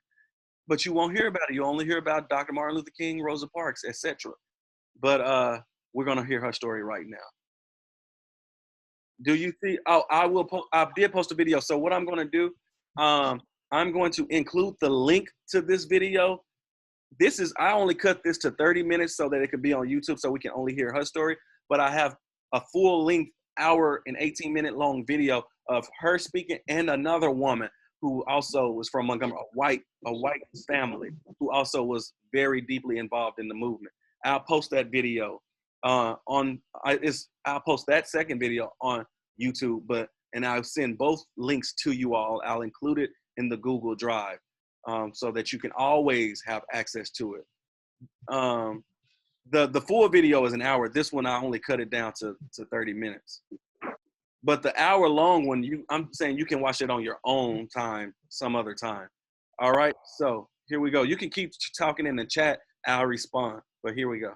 Velda Montgomery Harris, a civil rights heroine, a scholar. She's a professor. She's a doctor. She's an all-around amazing person. She's a mother and a grandmother. And her story is, it will blow your mind. On December 1st, 1955. Oh! Somebody said their birthday is that same day. Usually that question comes up. Rosa Parks, don't live up. And I'll tell them, no, something more important than that, and it was about me. It was my birthday. I was 8 years old. And of course, being 8 and it's your birthday. Oh, my bad, sorry. You're thinking all of this hoopla and excitement in the air. It's all about you. You know, they're planning a party, whatever the case may be. Only to find out, no, this is not about you. This is about the birth of something much larger than you, which was the birth of the modern civil rights movement. I say that this time I'm going to be flip-flopping because I'm piggybacking off a lot of the questions that you asked, a lot of the responses that she gave you, because of the fact that when she's speaking in terms of a child, of children, that's why I wrote the book, because I'm the child. I'm the child watching all of this. You asked a question, somebody back there asked a question about what did your children think, or did you make a decision to do that? And just watching these adults, they didn't make the decisions, it just had to be done. There was nothing about going backwards. It was always about moving forward to reach this particular goal. And by watching them, as she mentioned about the children, when you asked that question about did you teach your children, you don't have to teach them. They're watching you, the example. So we are watching the adults make this move. Be courageous. You have no choice except to go along. I didn't think you were going to say, I refuse to go along with you. No, that wasn't going to happen. But you're watching these people. You're watching them go through bombings. You're watching them be defiant, not in a negative way. I mean, just defiant of the law. You're watching the people go into protests, organized protests, into meetings. This was not a reactionary event. It was a responsive event. And the difference between those two is reactionary, just that. You're going to react, that's violence. The responsorial way was more thoughtful. You have to plan. That's one of the things we worry about young people today when they're wanting to plan. What do I do? Because trust me, as a young person growing up through that, I'm going through it, feeling that same thing all over again. That was the reason to write the book, because I wanted people to understand children were alive during this. We watched all this. We had to live through all of this. And in my case, I lived through the 3 major events. As Ray said today, we had the bus boycott, then we had to go through the Freedom Riders, then we had to go through the Selma Montgomery March, and I'm growing up as all of this is going from the time I'm 8, you know, having a happy-go-lucky life playing until the bomb goes off at the King parsonage, you know, during the boycott time, and your whole life changes. That's the end of that. You know, now it's, you become a little protester, okay? It was 4 of us all together. I'm second in line. But you become that protester, and you're watching. And I mean, I'm serious. They were just to watch. I can't explain it because I feel it in me. You know, you're wondering, who are you? At this point, you're asking yourself, who am I? Where did I get this drive from? And it comes from those people that have gone, you know, before you. You can't explain it. Other than that, it's in you. You can fight it all you want to, but as you said, it's God-driven. It's just in you. But giving you a little background on the experiences of that time, as you said, with the boycott, we had to go through the bombings as well. It was an amazing thing to see 50,000 people just stick together like this. Much of the people that you read about with the boycott, along with Reverend Gratz and those, the King family, the Abernathy family, this Georgia Gilmore, Rufus Lewis, Aurelia Browder, Johnny Carr, I know I'm missing somebody. All those people live right there in Centennial Hill where you were. Right there, I mean, in walking distance, marker after marker after marker after marker after marker. Okay, so these are the people that stuck together. Another thing was people would ask, students would ask, was there that divide, you know, the divide in the Black community? And I tell them, no, you know, the struggle wasn't about socioeconomics. The struggle was about black and white. The law itself, equality, justice. Money could not buy you a ticket, a seat on that bus. I don't care how much money you had, you couldn't sit in front. You could not go to a restaurant, you couldn't go to a bathroom, you couldn't drink from the water fountain. So that had absolutely nothing to do with it. But the people that did have the means, you could see they were the ones that would help provide cars, provide the transportation, or whatever the case may be, whatever needs needed to be done. You could see that the community coming together. And I witnessed that at the age of 8. There was one friend of mine, dear friend of mine, that mentioned to me just recently. She said, you know, we're the last ones that can speak on this, about the boycott. And I said, you know, we're right. We, my age group, is the last of the eyewitnesses of the boycott, okay? Nobody younger than me was there. They weren't born yet, so they can't speak about what they saw. And even those of us that are my age can only speak from that child's point of view. Do you see what I'm saying? So it's imperative that I tell you what I know. It really is, because otherwise you won't get it firsthand. You're going to get TV, movies, you're going to get Hollywood movies. When we look at them, we just cringe because we're seeing you miss one little part that destroyed the entire story. And if you cringe while you're watching the movie, think of what it was like to really be here to witness this kind of thing, okay? As I said, bombings that would occur. That same night that she mentioned the bomb did not go off for the Gratz home, there was also a set of dynamite that was on the King's porch. Not the initial one that went off that did blow up his house, but another one. You saw where we live in comparison to that house. So if you get bombed, we get bombed pretty much. We get the repercussions of that. That particular night, there were about 12 sticks of dynamite. Did not go off. We were staying next door, that big White House. I don't know if you pay any attention.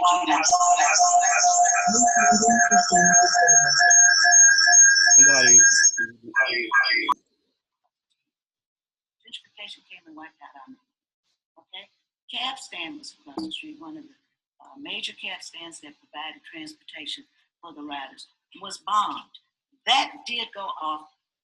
Windows shattered all around me. I was, again, 8 years old. Windows are shattering all around me. So all I heard was glass breaking, 14 windows in that house. It took me a long time to get over the sound of breaking glass. Just really a long time to get over that. And that's what I meant when I said children are still stuck with this. Nobody, there were no counselors, you know, to help you to live with this. We all know how the boycott ended, so I won't go into that history. We pretty much know that. But fast forward through protests and sit-ins and all of that from Alabama State, and we're watching them, and you saw where Jackson Street is, you saw where Alabama State is, so they're marching in front of our house going downtown. So you're always seeing these protests and things that are going on. But we fast forward to 1961. I'm now 13, okay, May 13. I'm in the 8th grade. I'm supposed to be graduating from the 8th grade to go to high school. I'm all excited about this, okay? Freedom Riders come into the Greyhound Bus station. That's John Lewis and all included. And I'm going to bring this up so we can talk about this as well. John Lewis is all included. Look at it when you get through. They get into the Greyhound Bus station. I think Dorothy Walker and Mary might have told you this. Did you all do the tour? Down there, you just went through. So they may have given you that story of them coming down there and being so badly beaten at the Greyhound Bus station by a mob. That same mob surrounded the church that night. They hid actually in choir robes so that they could mix in with the group in case the mob came through.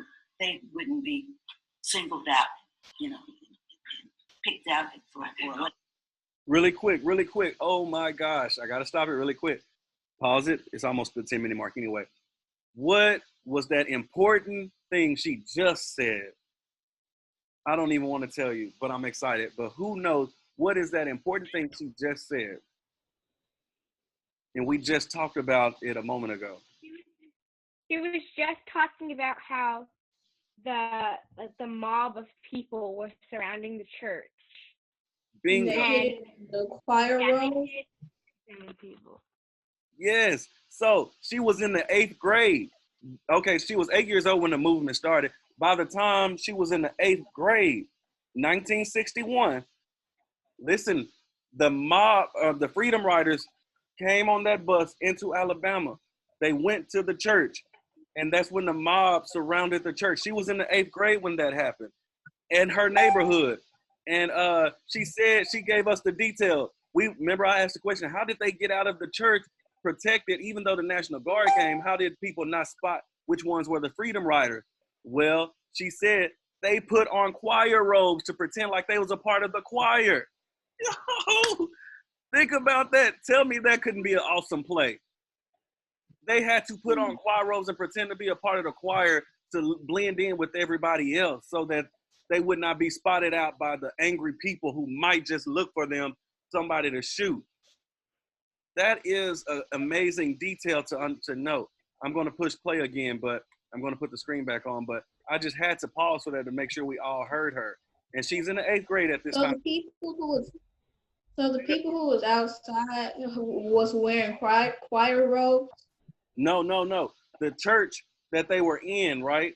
When the National Guard finally came and said, "Hey, bag up, all you angry people, and let's let the people come out of church and go to their homes." Well, the 19 African American people who were a part of the Freedom Rise, they put on choir robes in order to blend in with the choir. Oh. As if they're just there to singing. That was a regular church service for them. So the people in the mob would not be able to spot out who don't belong in this community.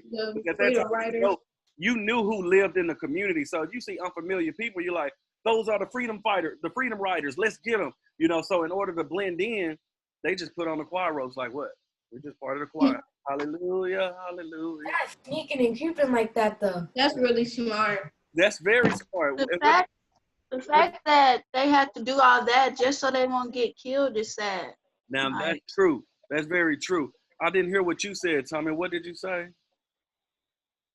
I said that's pretty smart. They're really like, that's on the whole other level. Like, thank you. Yo, like we talk about today, we were like, man, they finessed you. Well, the truth is, they was finessing back then. They like, nah, we know what to do. Here, y'all put on these choir robes. All right. They really been finessing since slavery, though, because they escaped without people knowing and everything. Hey, bingo! You just said a mouthful right there. They was finessing since slavery. Like, tell me how you get you and your whole family escaped from the South. You got finessed. Now we're gonna continue watching and see what more she says. Oh man, I put it on the wrong video. Sorry, that's me. Don't worry about that. Let's see what she says next.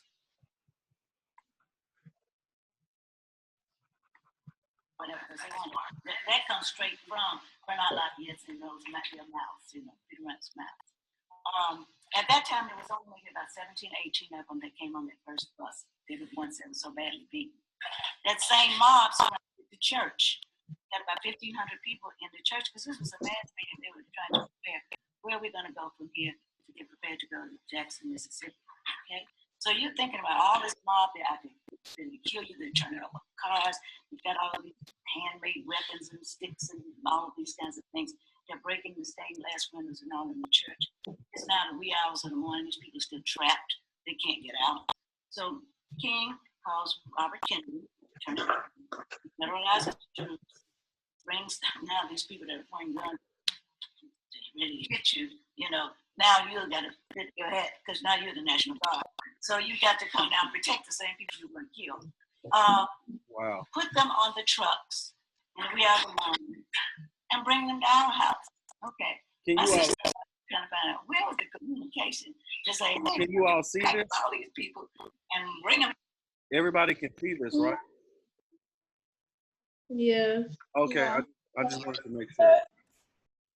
All right, if you don't mind, can somebody type something in the chat so that I can have access to start typing in it? Because I want to put some notes in there too. But I can't see it from my screen unless somebody type it. Thank you. Let me share this. All right, now I'm going to hit play. Into your house. We laugh about that because we said there's no cell phone. Who called who to say, hey, open the doors and let them all come in bleeding and battered? Because that's exactly what they came down the hallway. They came down the hallway, tired, beaten, bloody, battered, exhausted is the best word to use from the events of that day. Okay? They stayed there with us for those 4 days. The question is always, how in the world did you feed all those people? They're like, that didn't happen. Y'all could possibly feed all those people, because now when I say all the people, I mean the initial group. Then you got buses still coming with more freedom riders. When they find out where the safe haven is, they're coming too, along with the leaders that are there, because this is the place where everybody should be, along with the photographers and the videographers. We're finding out there was a PBS special that my sister and I looked at. We didn't know all that was going on. Well, we're trying to live our everyday life. You know, we're just going to school. But we were told not to open our mouths. We had no idea that Secret Service or some kind of security was trailing us to school. We didn't know FBI people were out there. You know, all of this we are finding out literally within the past 5-6 years. When did the documentary come out? 2011, so 7 years. In 7 years, we're finding out just how serious this really was, okay? Well, my uncle had a restaurant, so that's how the food was provided. My dad was a pharmacist, so medical care was provided. If you got a chance to come into the house, you can see that my dad had a lunch counter in his original drugstore, and when he moved it, or rather when he changed it, he shut his lunch counter down when my uncle opened a restaurant right next door. Well, all of the fixtures that were in the lunch counter came into our kitchen. So we got the stools, we got the counter, we got the Coca-Cola box, we got the grill. You know, it's all there. Easy to accommodate. The house itself, very large room. It had just been remodeled to that level, so you didn't have a lot of furniture to take up space. So very open space where the riders could come in and sit. And you see them upstairs in the room doing their strategy sessions, okay? On that, for me, at 13, these are young people coming from college, especially young college guys. They was cute. That was just the only thing I could think of. Oh my God, they are so cute. And they were coming from Fisk University, which was my dad's alma mater, which is where we were already programmed to go. So I'm looking at all of them. But you had John Lewis and Diane Nash and Bernard Lafayette and Hank Thomas, and it just goes on. The list goes on. And your leaders, James Farmer and Dave Dennis. Yes, Dave Dennis. You had James Farmer, Joseph Lowry, Martin Luther King, Ralph Abernathy, A.D. King, C.T. Vivian, Fred Shuttlesworth, all of these people that are in doing these strategy sessions. For us, these were just the normal people that are always in and out of our house, ergo just the neighbor. You see what I'm saying? To us, it was normal, very, very, very normal. We had no idea that history was in the making. We had no idea these people were going to have their names on airports and on interstates and in books and in movies. You know, that's when it became important to us. It's like, wait a minute, we know all of these people. For instance, the Tuskegee Airmen thing, my dad used to sing that Tuskegee Airmen song, the 99th and Red Tail, over and over and over again. That's how he met Mama. You know, and we would fight, 99. We knew that song. And meant nothing to us until the movie came out in the 90s with Lawrence Fishburne on HBO. And there's this picture at the end of the movie.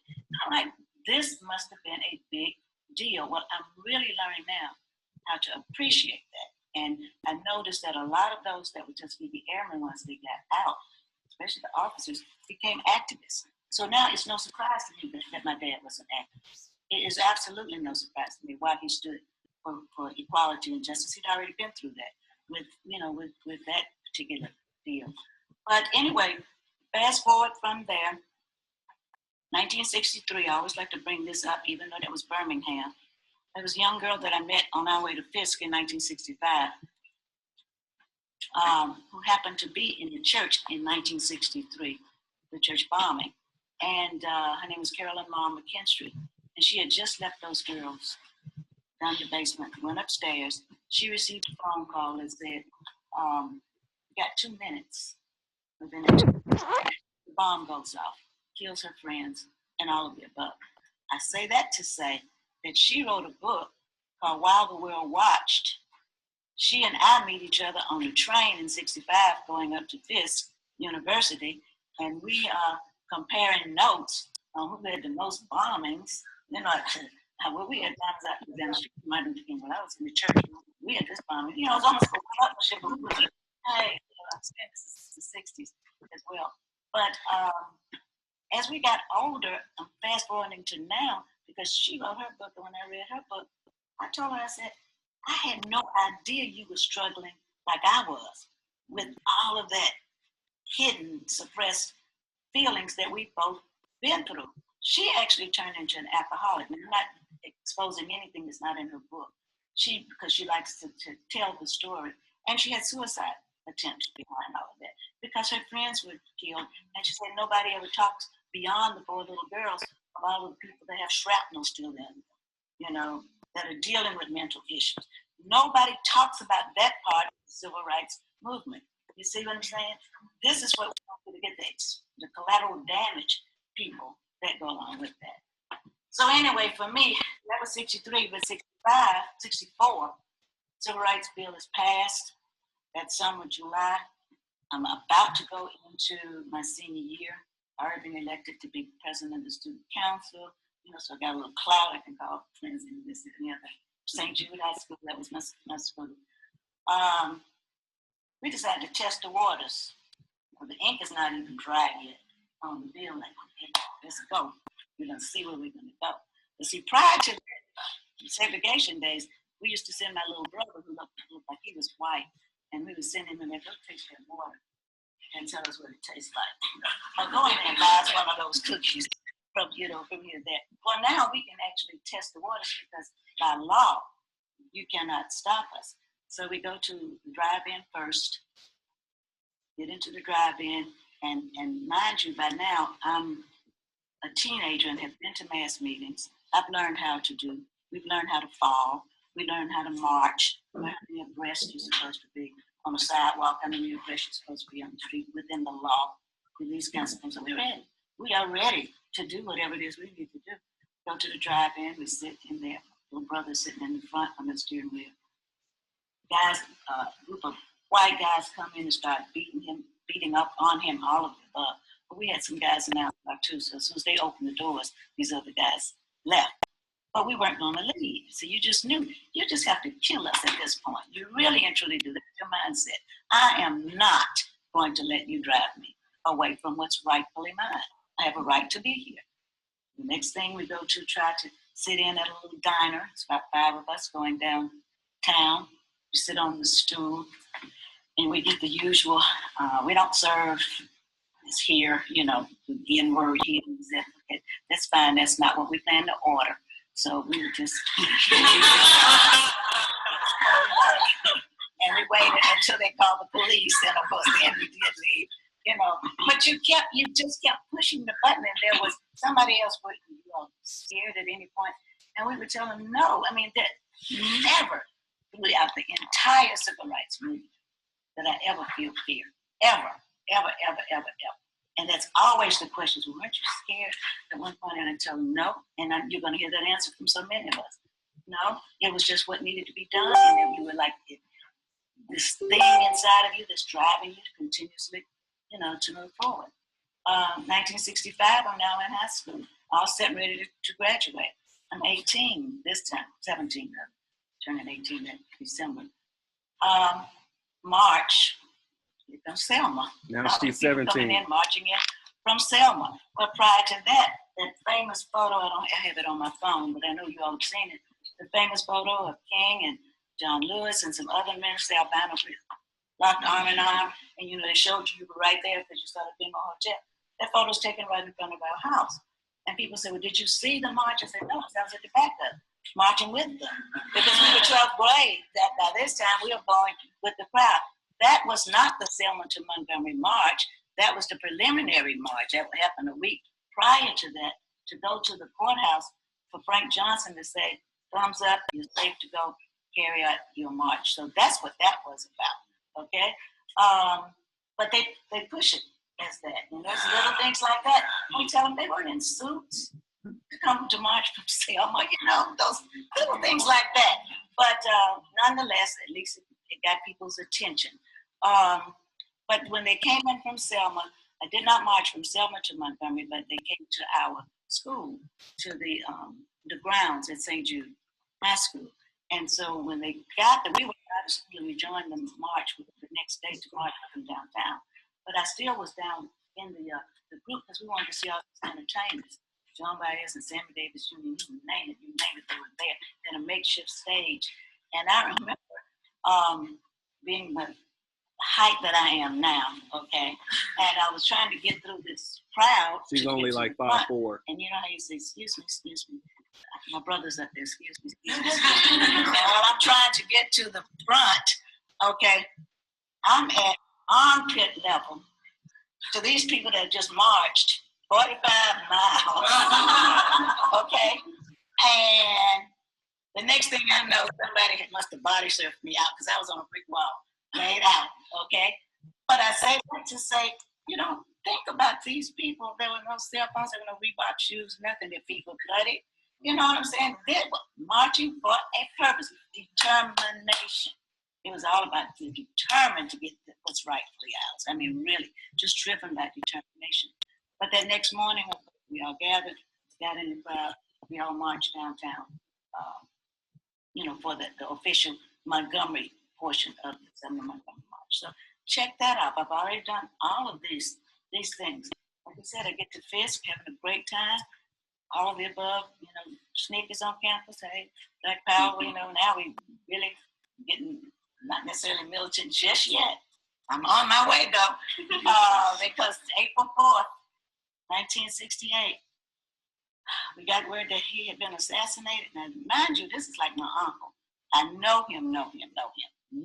He's talking about Martin Luther King. Watched him after he got stabbed with that letter opening, seen him with the gauze wrapped around him, all of this kind of growing up with you, hugging and all of this kind of stuff. I was living in a dorm on campus that sat on a corner. It wasn't formerly a male dorm, but now it's a female dorm. And so we had access, you know, just to kind of go up and down. A group of us got on to the roof.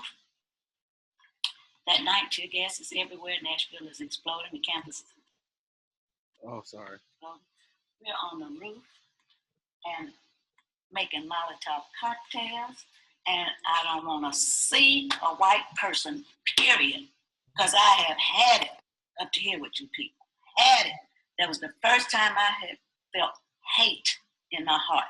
Much like, you remember when Rodney King got killed and Reginald Denny, they yanked him out. They weren't after Reginald Denny. They were after what he symbolized, just the white guy that they just wanted to hurt. That's the only time in my life that I've ever felt pure hate. Just hate. You understand? And like Mrs. Grass said, you just have to pray it away. You just really have to just pray all of that away, because that's just the way that it was. But we got all of that, you know, got over all of that, graduate, I get married, I move up to Maryland, to Southland, Maryland, which is like that far from Laurel, Maryland in 1972. And then who's in Laurel, Maryland in 1972? George Wallace. Well, you know I've had my fill of George Wallace. Like, oh my God, I don't want to hear his name. All right, George Wallace, we just talked about him, about how he was the one who would not,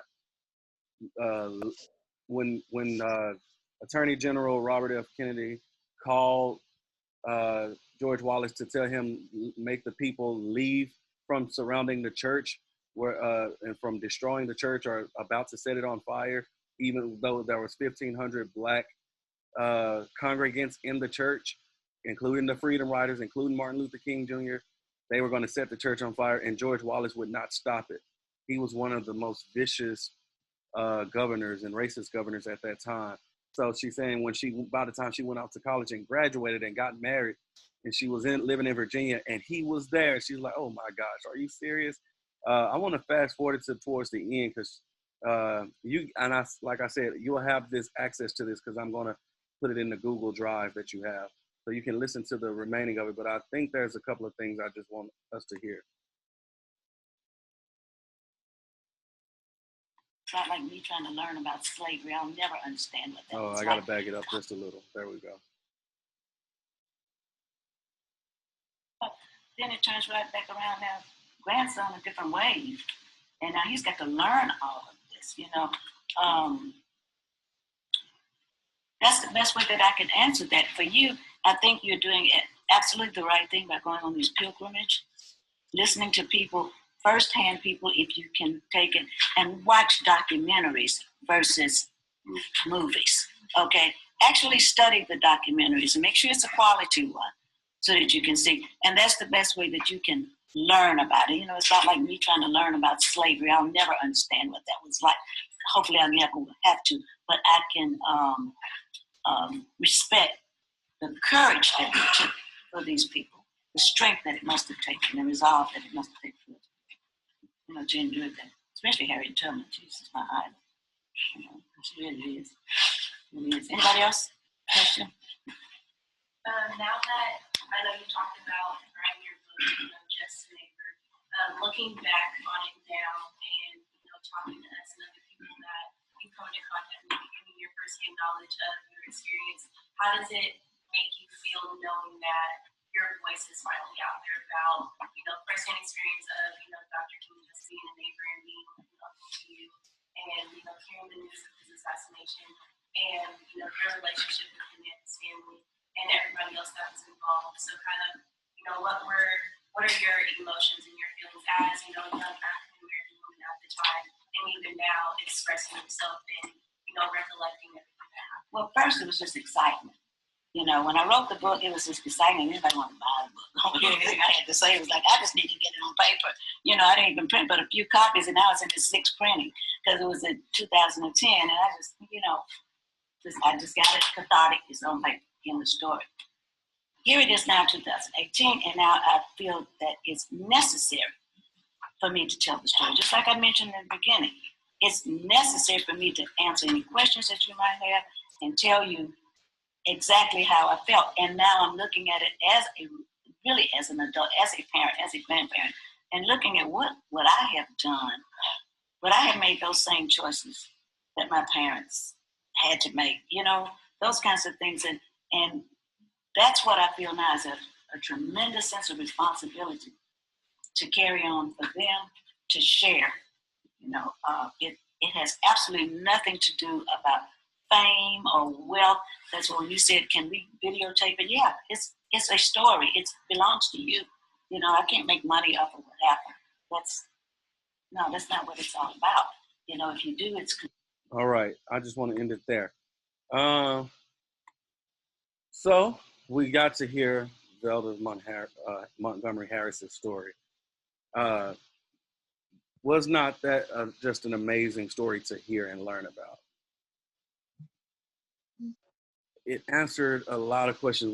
You would never hear any of those stories anywhere else. I see Kaylin said, I can, are you like when, wait.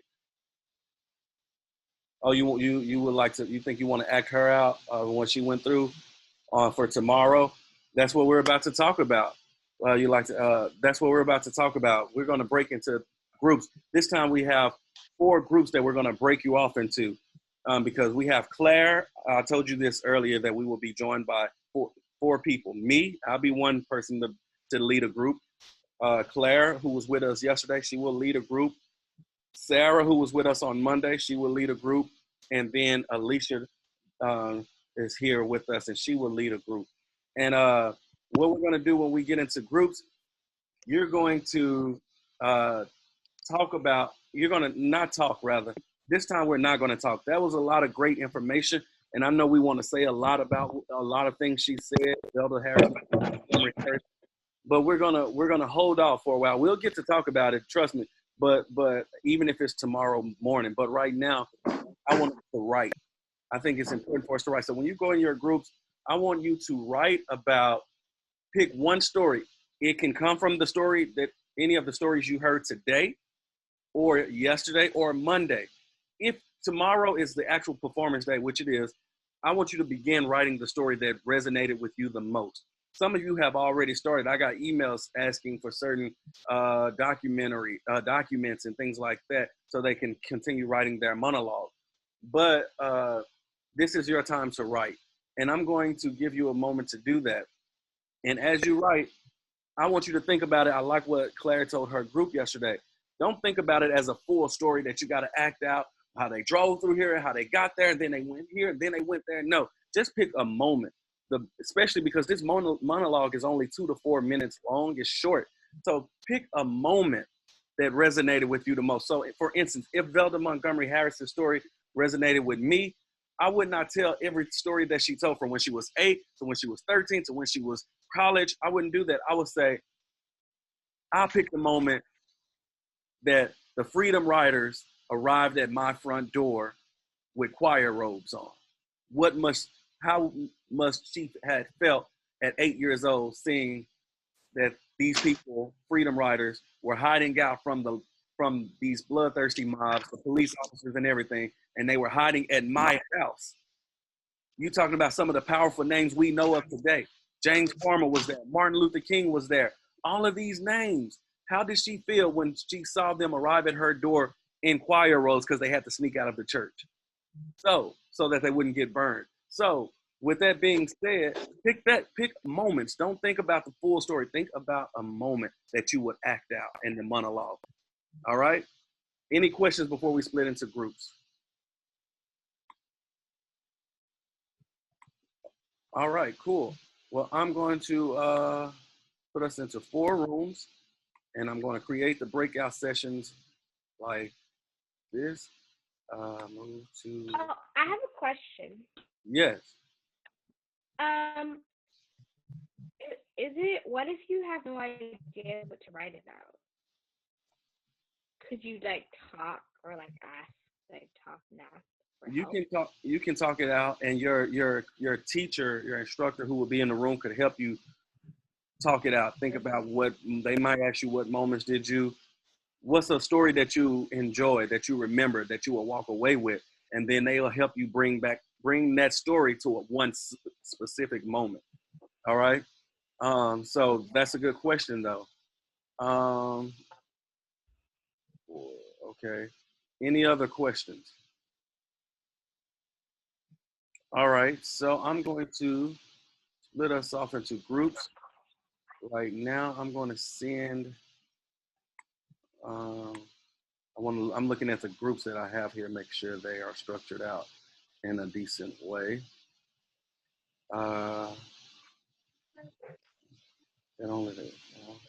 Okay, I'm gonna move this group to my group, these people to my group. I'm just structuring things out. All right, here we go. I'm gonna move you to groups. I'm gonna give you to 11:30 to do this. That's about 15 minutes. So you don't have much time, but you do have enough time to think about a moment. And also, don't just do it in the group. When we end our class in the next half hour or so, more than an hour, what I want you to do is work on it at home. Get it down to 2 minutes, and like I said, you can record it on your video, or you can prepare to perform it here with us. And you can always email me too if you have questions. But here we go, off into group. All right. See you guys in a moment.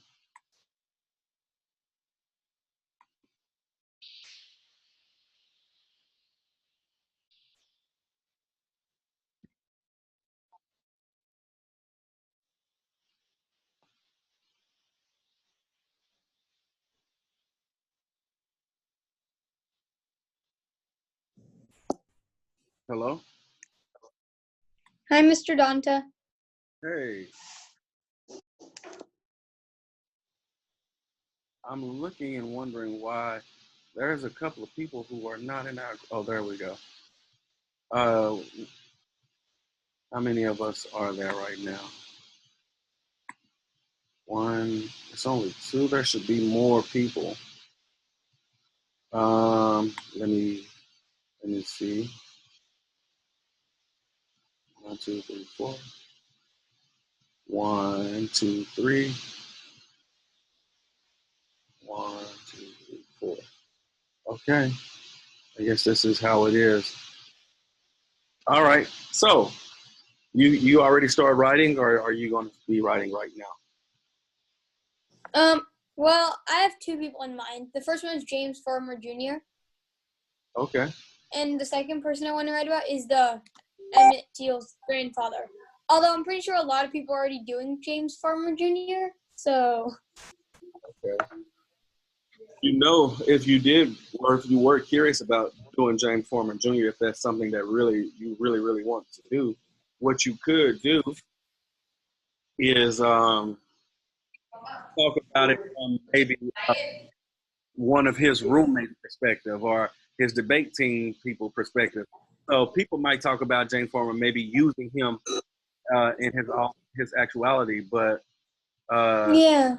you could talk about him as far as from a neighbor, from a friend's perspective. Tell James Farmer Yeah. story. So you can be creative like that if that's what you choose to do. Okay. Hello. Hi. This is okay. I see. I had my the E on the computer doesn't work, so I have to use a heart. No problem. So Layla and Elijah, y'all know what you guys want to talk about? What story you're going to perform tomorrow? We have to perform a story. Well, just a monologue. The monologue, which is Monologue. a very short monologue that's at least 2 minutes long. It can be no longer than 4 minutes long. So you have to like talk about it. So you have to perform it. Such, for instance, it's kind of like if I was doing it right now, I would say, if I could either record it on my device and tomorrow I can say, I'm not going to perform it live. I'm going to play the video of it. I can do that, or I can do it live. And if I was to do it live, I would say, for instance, this is an example. Colonel Lawrence was a slave master on a large plantation in Kentucky. His son was as lazy as the devil. Young Owen, the son, one day he said, I don't have to do nothing serious. You see, my father is rich and I inherited all of this wealth and possession. Well, young Owens wanted to win the favorable attention of a young lady by the name of Charity. Charity was about social justice. So Charity said, oh, I can just love a man who dared to do something for humanity. Young Owens thought of an idea. I've got an idea. Would you love me if I ran one of my father's slaves off to freedom? My father has too many slaves anyway, and by doing that, I'll be breaking the law and showing you that I'm a person of justice. And that's just an example of what you would do if you were to perform tomorrow, face to face.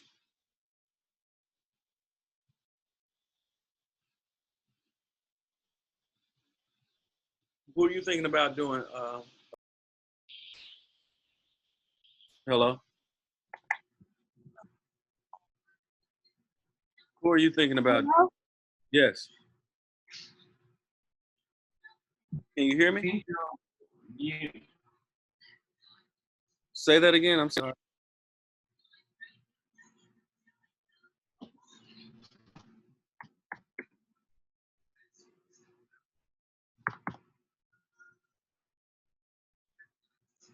Can you all hear me?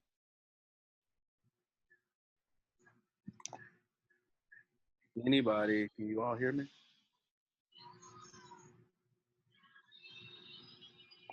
Huh? Can you hear me?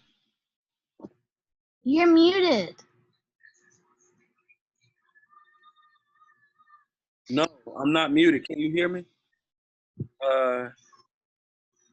Anybody on here? Can anybody hear me? You can't? Oh, sorry, I muted mine. Okay. So what did you want to do yours on, Layla and Elijah?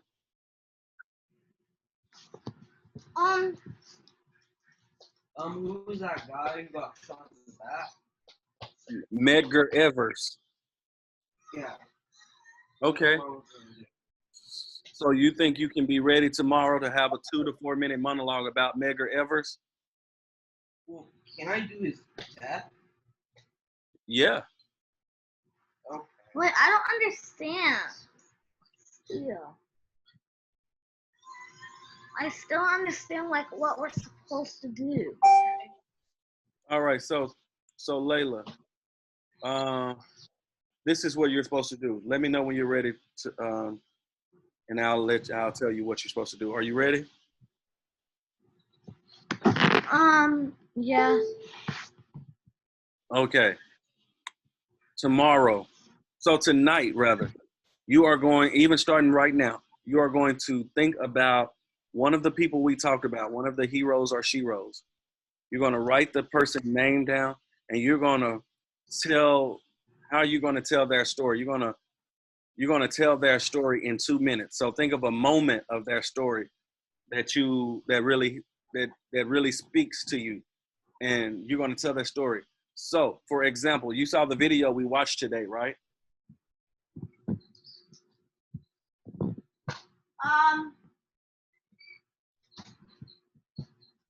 Did you see the video we just watched? Are you talking? Yeah. I didn't hear you what you said. Did you see the video we watched today? Yeah. If I wanted to play that woman who spoke today, I would say, think about one story, one moment she talked about, and then act that story out. So I can say, my name is Velda Montgomery. I was 8 years old when I went into the civil rights movement. I remember protesting with all of these guys. They were tall, they were adults, but I was just a child. We marched down the streets for our rights, for our equality. To me, at the age of 8, it was just fun. But it wasn't until later when I realized just how important those protests and marches were. Let me tell you a very brief story about the day the Freedom Riders, all college students, came to my house to hide away and to plan and strategize for how they were going to move forward on the movement. I heard a knock at the door one day. I was only 8 years old. My father ran downstairs, opened the door, and what do you know? 19 African Americans came into our home, and they were bleeding. They were bloody. They had been beaten.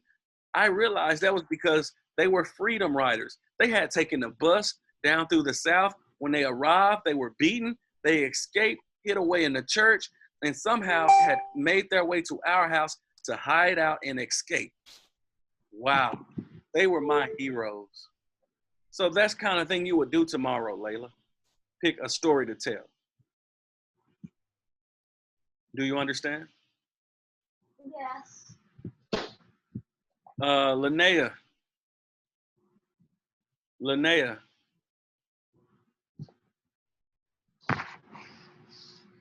Linnea.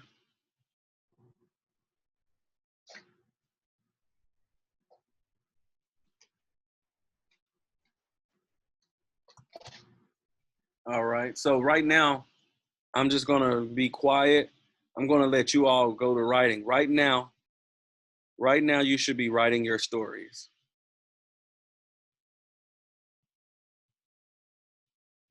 If you need help or have questions, that's why I'm here. I can answer and help you out.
Right now, you're writing your story, so I'm just here.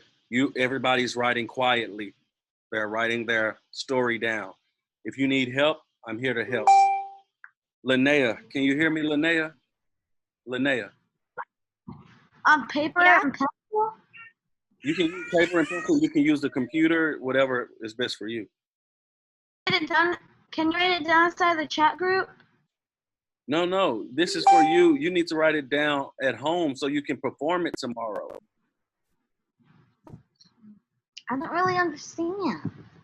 Okay, you're gonna write down a story that you heard this whole week. One story, one moment.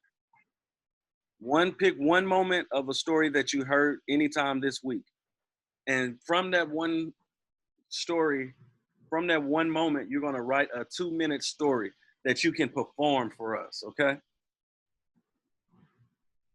Okay.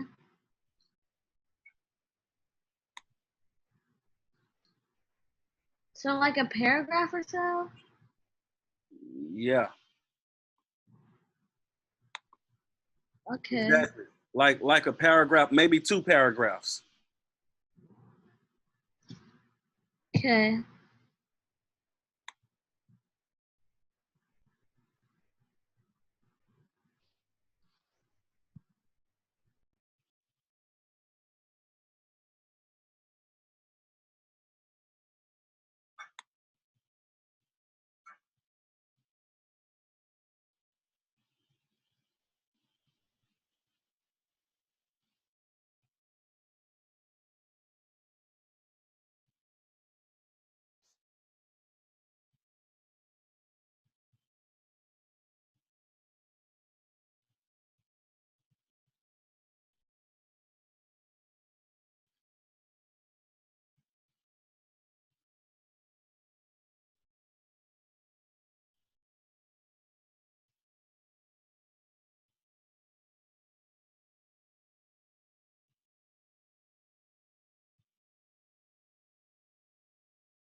So Linnea,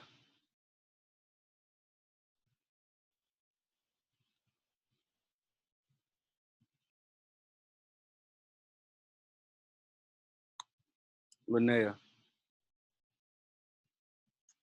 are you gonna be ready to perform tomorrow? Say it one more time. Do you think you'll be ready to perform tomorrow a monologue for 2 minutes? Yeah. Okay. When you gonna write your story? Are you writing it now? I'm gonna start writing it after class. Oh, okay. What story are you gonna write about? Rosa Parks. Rosa Parks. Okay. Keep that in mind because I'm gonna tell you something about Rosa Parks today, okay? All right. It's something I bet you don't know about Rosa Parks. Okay. Cool. All right.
Allergies get in the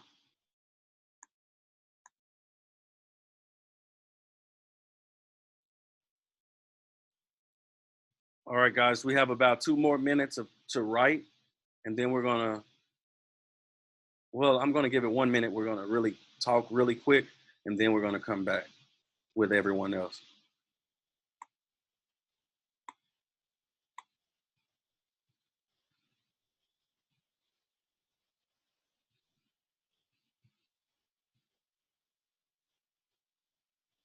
Let's pause right here. All right. So everyone, I just have a quick question I want to ask, then we will bring the groups back together. All right. My question to you is, to everybody here, is what have you written so far? Let's start. Anybody who would like to go first. What have you written so far?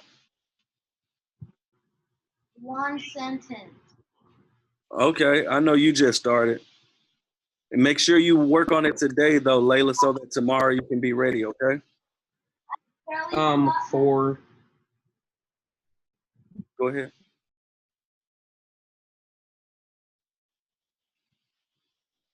What did you say, Elijah? I wrote 4 sentences. Okay, can we hear? Can we hear? Can I hear it? I'm still working on it. Okay, you'll have yours ready tomorrow? Yeah. All right, cool.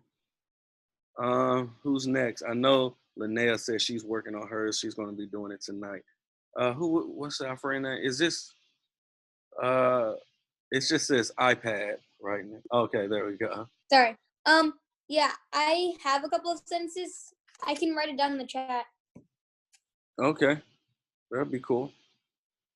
Thank you. All right. I just want to make sure that tomorrow everybody will feel comfortable performing their monologue. Do anybody know if they're going to do it live, or or are you going to make a video tonight and just play it tomorrow?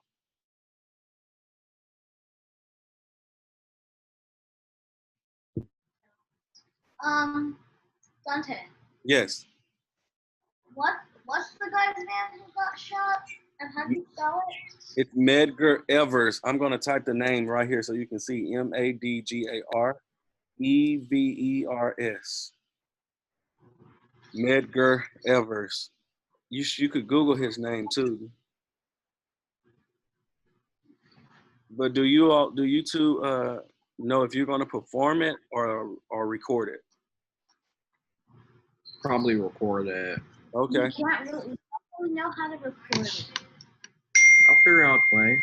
Yeah, and you record it on your device, and then I'll share the screen tomorrow, so it'll allow you to just share your video with all of us on the platform.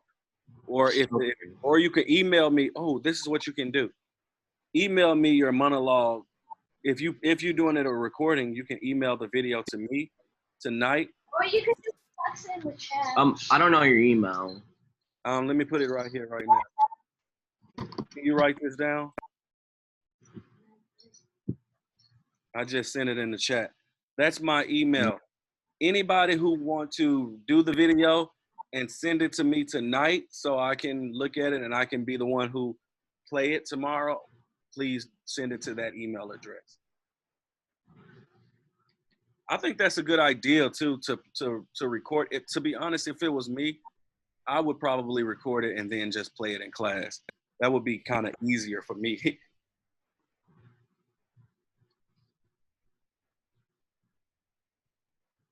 All right, are we ready to go back to the group with everybody else? That's fine, thumbs up.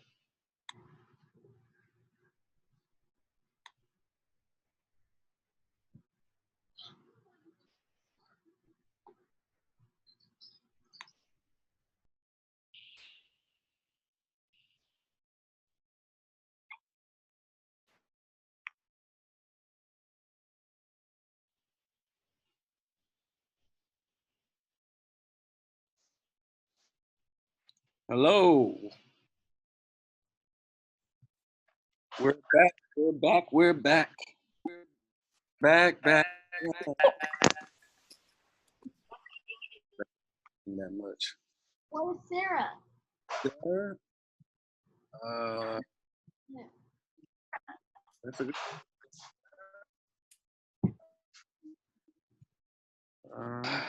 Oh, they're joining us. They should be joining in about 20 seconds. Thumbs up if everything went well. Thumbs up if you feel a little bit more confident about your monologue, knowing the story to tell. Sideways if you're still thinking. Okay. I see thumbs ups. I see thumbs sideways. That's cool. Listen, since everybody's back on here, I'm going to ask you one more time. I start off by saying thumbs up if you feel pretty confident about the story, the moment you are writing about to be performed tomorrow. Thumbs up if you feel pretty confident. All right, good. Now, thumbs sideways if you feel like I'm still kind of uncomfortable. I need to think about things and write tonight. Thumbs up. Okay, that's fine. Both of those are totally now thumbs up right now if you feel like I absolutely don't know what I'm doing at all. Put your thumb up if you feel like I absolutely have no idea what I'm doing. Okay, nobody feels that way. That's amazing. At least most of you said you feel comfortable. And then a few of you said you're okay thinking about things. Wayne, are you okay? Dante, I don't know if it's you or somebody else, but you're like cutting in and out, and there's a lot of static. All right, what about now? I think because, let me mute people. That sounds bad, but when I say mute people, but I'm muting their microphones rather. There we go. I think now is it better? Thumbs up. I gotta mute you. I think you were the culprit. I'm just kidding. It's Judah's the corporate. I gotta mute Judah. If your mic is on, please mute it really quick. I still hear somebody. I don't know. Okay. Is it better now? Thumbs up. Everybody can hear me. So it might be your phone, Alicia. Everybody thumbs up said they can hear me well. I want to, what I'm going to say in this next 20 minutes is, if you feel that you want to remember the options. You can do your performance live. Like I'm talking to you right now, you can do your performance, your monologue this way tomorrow. Or you could record it, make a video 2 to 4 minutes long and send it, email it to me to be played in class tomorrow. That's another option. So I'm gonna, just in case, you all have my email based on, that's how you get the information for class, but I'm just gonna put it here anyway, just so you can make sure you send it to me. My email is I just put it in the chat. If you wanna send me your video tonight, feel free to do so. And that's easy too. So tomorrow I'll just push play and you can watch with the rest of us how you perform. Do not feel, okay. Do not feel that that you have to. I forgot what I was going to say. Don't worry. But the second thing is, if you totally don't feel comfortable, you don't know what you're going to do, email me tonight, and I can then connect with you. We can talk over the phone, even, because once you email me, I can say, okay, you need a lot of help if that's what you need. I can say, here's my number. Can you and your parents call me right now, and we can talk it through. So whatever you feel, if you feel uncertain, if you have questions, that's my contact information, my email address. It comes straight to me, so I will be able to respond right away and help you through the process. So if you did put your thumbs up, if you had your thumb up when I said how many absolutely don't know what you're going to do at all, that's reach out to me, email me to after class. Maya, I see your hand is up. I was just wondering if you could repeat the name of the lady whose video we just watched again. Yes, it's Velda Montgomery Harris. It's in the chat.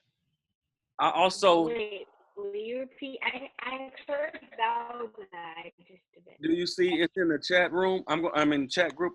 I'm gonna put it again in the chat group. Velda Montgomery. Oh, I see it. Okay.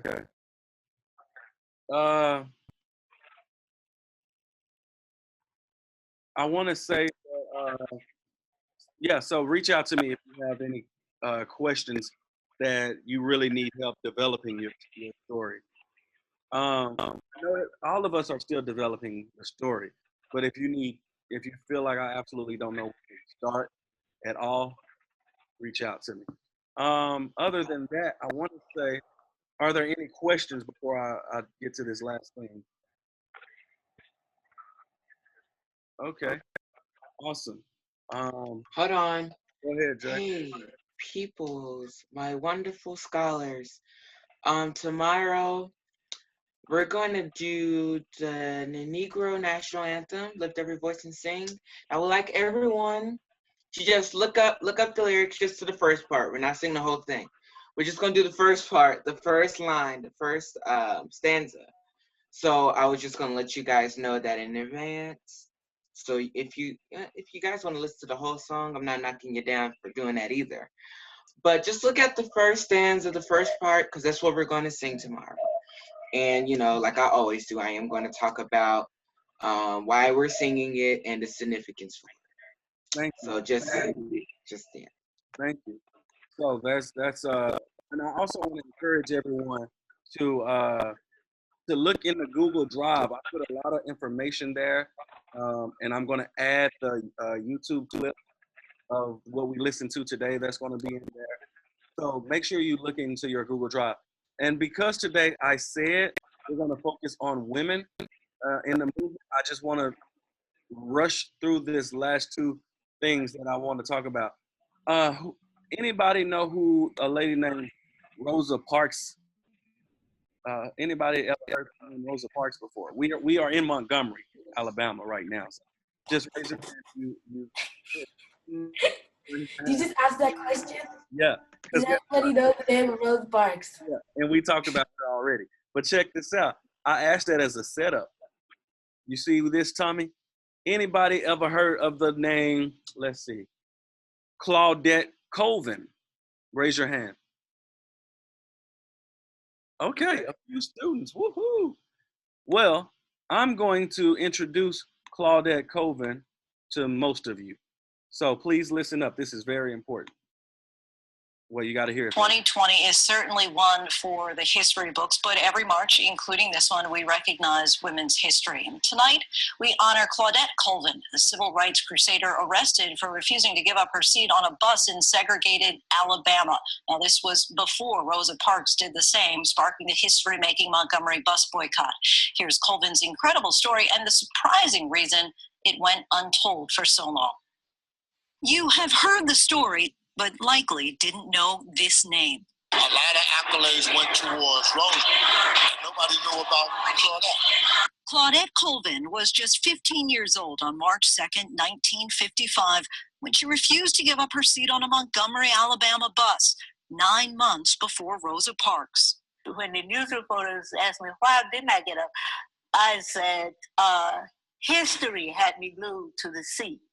I said it felt as though Harriet Tubman hand were pushing me down on one shoulder, and Sojourner Truth hand were pushing me down on another shoulder. And between these two historical women's, iconic women's, I could not move. I was paralyzed in that seat. And largely omitted from history books despite her courage and boldness as a teen. Today, at 80 years old, she still recalls the day with clarity, remembering the exact exchange she had with the officer who tried to make her give up her seat. And I told him I paid my fare, and it's my constitutional right to sit here. So anyway, he yelled to the bus driver, he had no jurisdiction here. So we thought it was all over. If he didn't have no jurisdiction here, we thought it was over with because this is a traffic patrolman. So I wasn't breaking the law, just that the white lady didn't have a seat. The magnitude of her act of defiance didn't hit her immediately, not until she heard the lock of the jail cell. You can hear when the keys go click, or you hear that sound, right? They lock you in. She says of sitting in that jail cell that those were the longest hours of her life, but those 3 hours would also change her life's trajectory. I thought they knew. I thought people knew that they were figured before Rosa. Her arrest record is what proved it. Because without that arrest record, you would only know of Rosa, because that was staged behind Claudette. Going to the NAACP at 15 years old, and once she got there, they said that a black girl, unwed, dark skin, not be the face for the Alabama point. So Rosa Parks stepped up. She was the NAACP. I think she was the secretary at the time. And she stepped up. She was light skinned. She was married. She fit the bill. She was black. And she went on the bus. Refused to get up. Before Claudette or Rosa, hundreds were arrested for doing the same. But it was Claudette who, along with 3 other women, became the first to challenge the law in the Alabama courts. The rest is history. But what happened earlier this month in New York City of this permanent recognition of this great civil rights activist. In celebration of Women's History Month, Claudette Colvin finally got her due. Getting her own way, you could say. In Bronx, New York, where she currently resides, at the corner of East Tremont Avenue and Unionport Road, you will now find Claudette Colvin Way, fitting for a woman who has paved the way for so many others. We shall overcome someday. Oh, deep in my heart. Claudette Colvin, we salute you tonight. Hi, everyone. George. All right. There we go. The Claudette Colvin story. Some news to some of you, I'm pretty sure, to know that Rosa Parks was not the first to not give up her seat on the bus. Claudette Colvin was not the first either. But the fact that her story, what happened was that when she did it, there was 2 things that stood against her. 3 things. She was a dark-skinned woman. She was a child, 15 years old. She was pregnant. She was pregnant all as a 15-year-old, as a teenager.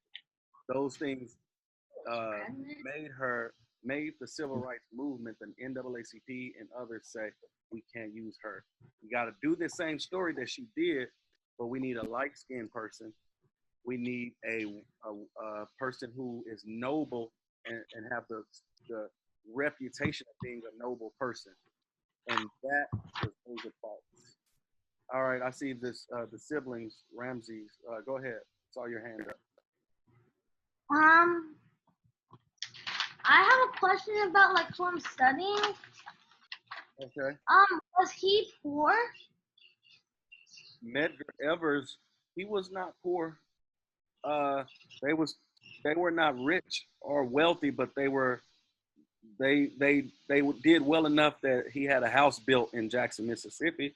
He had a car, he had a job, he had a family he was taking care of. So he was doing well enough. Excuse me? Can I read mine? Can you read yours? Yeah. Go ahead. Sure, that's fine.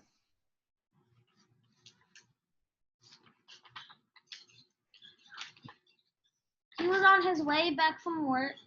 There were some white men in the bush waiting for Medgar Evers to get back. To get back in the house. His kids had beds on the floor. Their windows were on the ceiling. They shot him. It went through his back and chest. But he didn't give up. He still cried to see if his family was okay. They called the hospital, but they never showed up, so he shortly died. The people who shot him got arrested 50 years later, I think. Was that 50 years later? It was no, not that long, but we can work on. We can figure out the day exactly. When we Google if someone else could Google Byron De La Beckwith, and let's see what year did he get arrested. We'll let you know, Layla. We'll let you know. Okay. Oh yeah, isn't Rosa Parks black? Rosa Parks. You said that she. I told you. Hold on. Rosa Parks is black. Here's something in our community that we have a problem with, and it's called colorism. Yes. We have a problem with colorism, and it seems as though that we have light-skinned people, held to a higher standpoint than we have our moco and our, caramel, just darker people than light skin.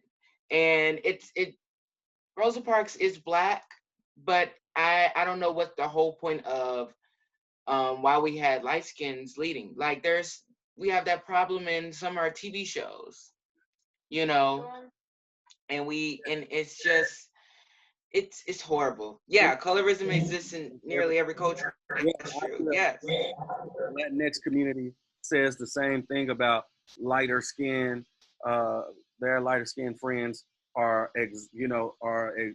get more chances and opportunities than the darker skins, and that's true. Colorism is a thing in every culture, and I want to say that's even in America when it comes to black and dark skin, lighter skin. Willie Lynch letter. If you ever look up and read the Willie Lynch letter, Gia just put something very interesting in the chat too.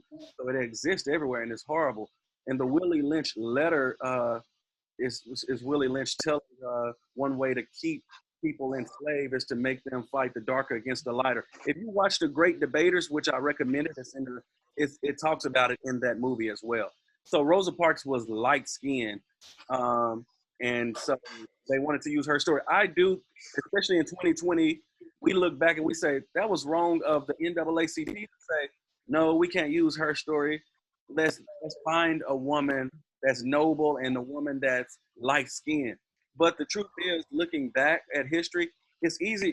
You can't judge history from our privileged positions of today. You always need to judge history. When you look back at history, look at it in the context of which things happen. Now, some things are wrong straight out. But I say that to say that if you're fighting for justice, at that time, especially in the 50s, what white America what stories they will accept and what could bring about change and what stories they will automatically reject. So that if they said this 15-year-old girl, she got arrested, she was on a bus, all the white America would have done at that time was like, they would have humiliated the girl, the teenager, by saying,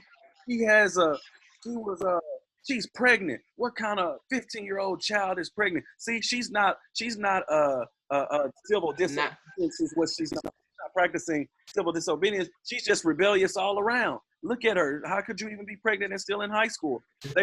That's what they would have done. We see this today. Trayvon Martin.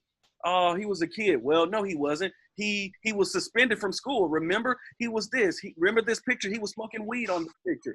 So they were targeting things that you have in order to use that against you. So the civil rights movement, they said, we can't give this white supremacy system any kind of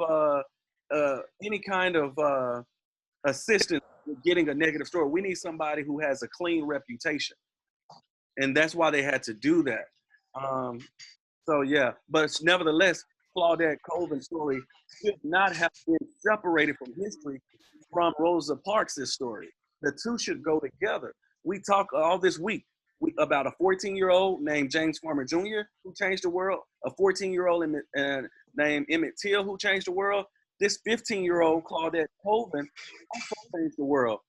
But as we said in the beginning of class, even the civil rights movement had a weakness, that women's voices were marginalized because of the patriarchal society, when we talked about what that meant, what it means for women to have voice, especially women of color. And hopefully we have seen a lot of things change, but we still have incredibly long ways to go to even so therefore we can hear, like I said, George Floyd, Aubrey, and we can talk about justice for them, but here is Breonna Taylor, who still doesn't, the people who murdered her are still not arrested. And people are seeking justice for women whose names we don't even know, whose stories we don't know. And so it's really, it's a scholar. She was a scholar. She was a poet. She said, master's tools cannot dismantle master's house. And that means that that's really a challenge for us to think about. How do you destroy the injustices we face? How could they have destroyed segregation in the 50s without having to align themselves with the injustice system that was already unjust? You know, how could they have said, even though she's pregnant, even though she's dark-skinned or teenager, whatever the case may be, we're not going to play into those. Those are the very systems we want to combat. How might they have said, we're going to still promote her story and we're going to make it known that these laws need to change? How could they do that without using the system that ensnares so many and oppresses so many people? That's $1 million question that is still trying to be figured out today. So even when you protest the streets, it's like people say you're asking for assistance from the very people who oppress you. So it's like, how do you break out of that? That has always been the $1 million question. Go ahead. You know, it's always been that way ever since slavery. You know, the darker people will be outside and then the light-skinned folk will be inside. That's right. So it's like, well, we're not going to treat you as bad as your other color counterparts, but we're going to make you feel as better as them. Yeah. Same, I was watching Madam C.J. Walker Netflix. Right. It was real in everything. And the light-skinned lady, Maddie, I think her name was, she was all like, oh, colored women always want to be like me. And I'm like, wait, aren't you colored as well? Yeah. And some light skins have that mentality that they're better than us. And I'm like, we have the same struggle. Yeah. You just, been inside a little longer. I got you. I saw Judah's hand. I think Judah, were you saying something? Hey, so Dante, can I say something? Yeah, go ahead. So being what probably would be considered a light skin, something that I really hate, our struggle is just as hard. Yeah. Growing up as a child, I got into fights often because my classmates would tell me that I was light, bright, doggone near white. Not exactly what they said, but close enough. And so I resented that. So unfortunately, people who are light-skinned have it just as bad, to the point colorism is an issue. And so I have a friend who's African, and he and I were having a conversation about it because he even pointed out that Americans, we have this thought process, and we think that they think that they're better than us because they came from Africa, and colorism is the same thing. Some dark-skinned people think light-skinned people think they're better, but we don't.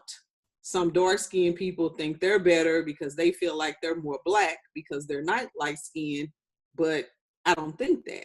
When I see somebody black, I see somebody black. I don't see a dark-skinned black person and say to myself, oh, they're not as good or worthy as me. I just see somebody who's black. So it's something that we really have to fight and not let it be perpetuated, and keep in mind that that was a part of the plan when Dante mentioned the Willie Lynch. That was a part of the master's plan to divide us. He purposely put the light-skinned people in the house, and he purposely kept the dark-skinned people in the field because they created the divide in us so that we would feel that way about each other. Thank you. That is extremely yes. We gotta we gotta understand that dark skin and light skin especially made a difference. And we heard Velda Montgomery Harris's story that her brother was very light. He could pass for being white, so much so that it was important in those days, because in the 50s, because she was saying we could tell him, hey, go taste the water in that white's only water fountain and tell us how it tastes.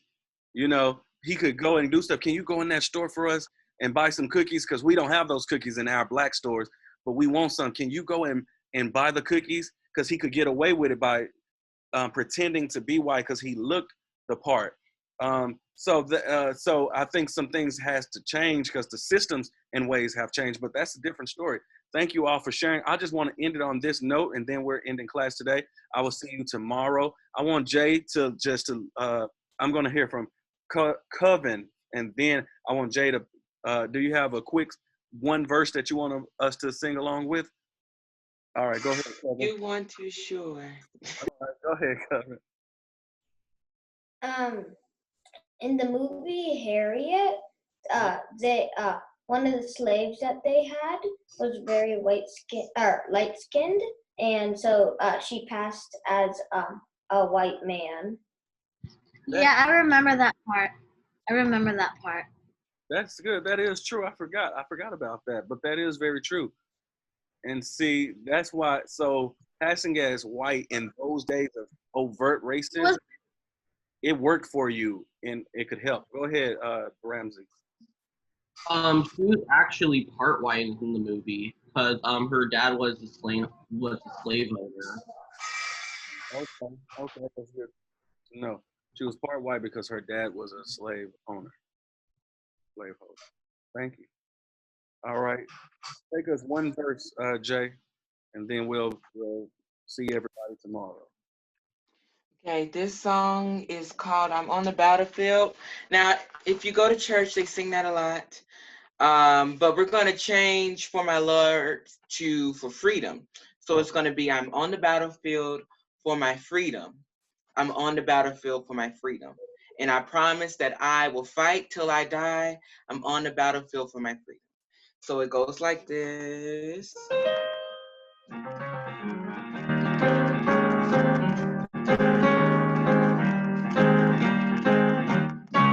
I am on the battlefield for my freedom.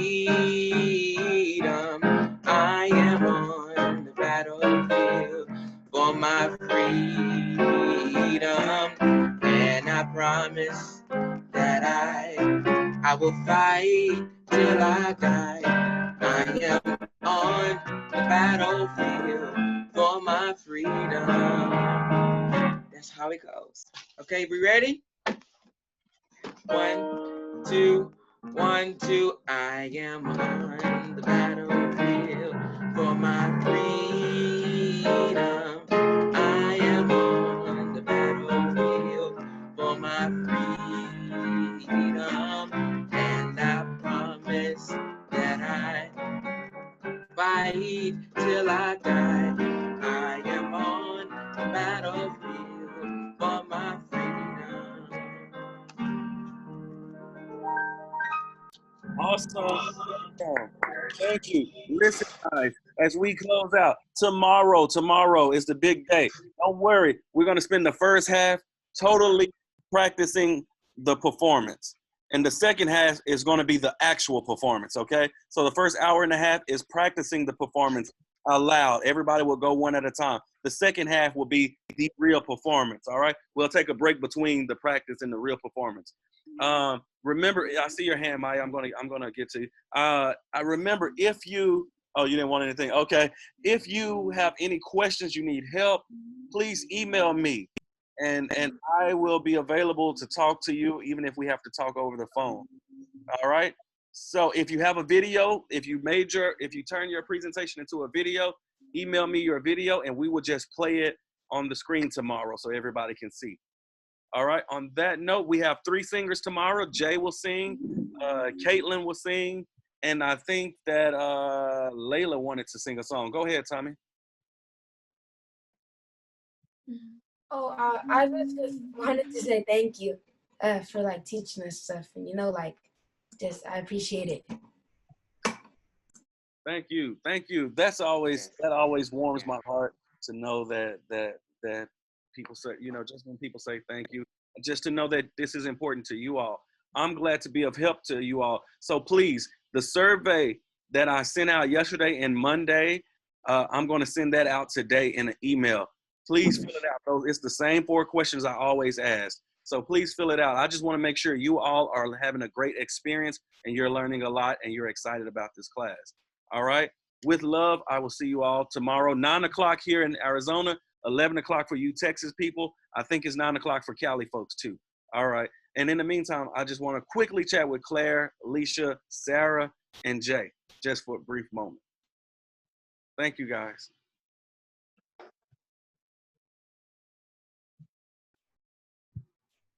Bye. Hello. Just wanted to check in with the teachers first and see how did you all, what did you all think about class, of the breakout groups? How did it go? What did you notice? Anything concern you?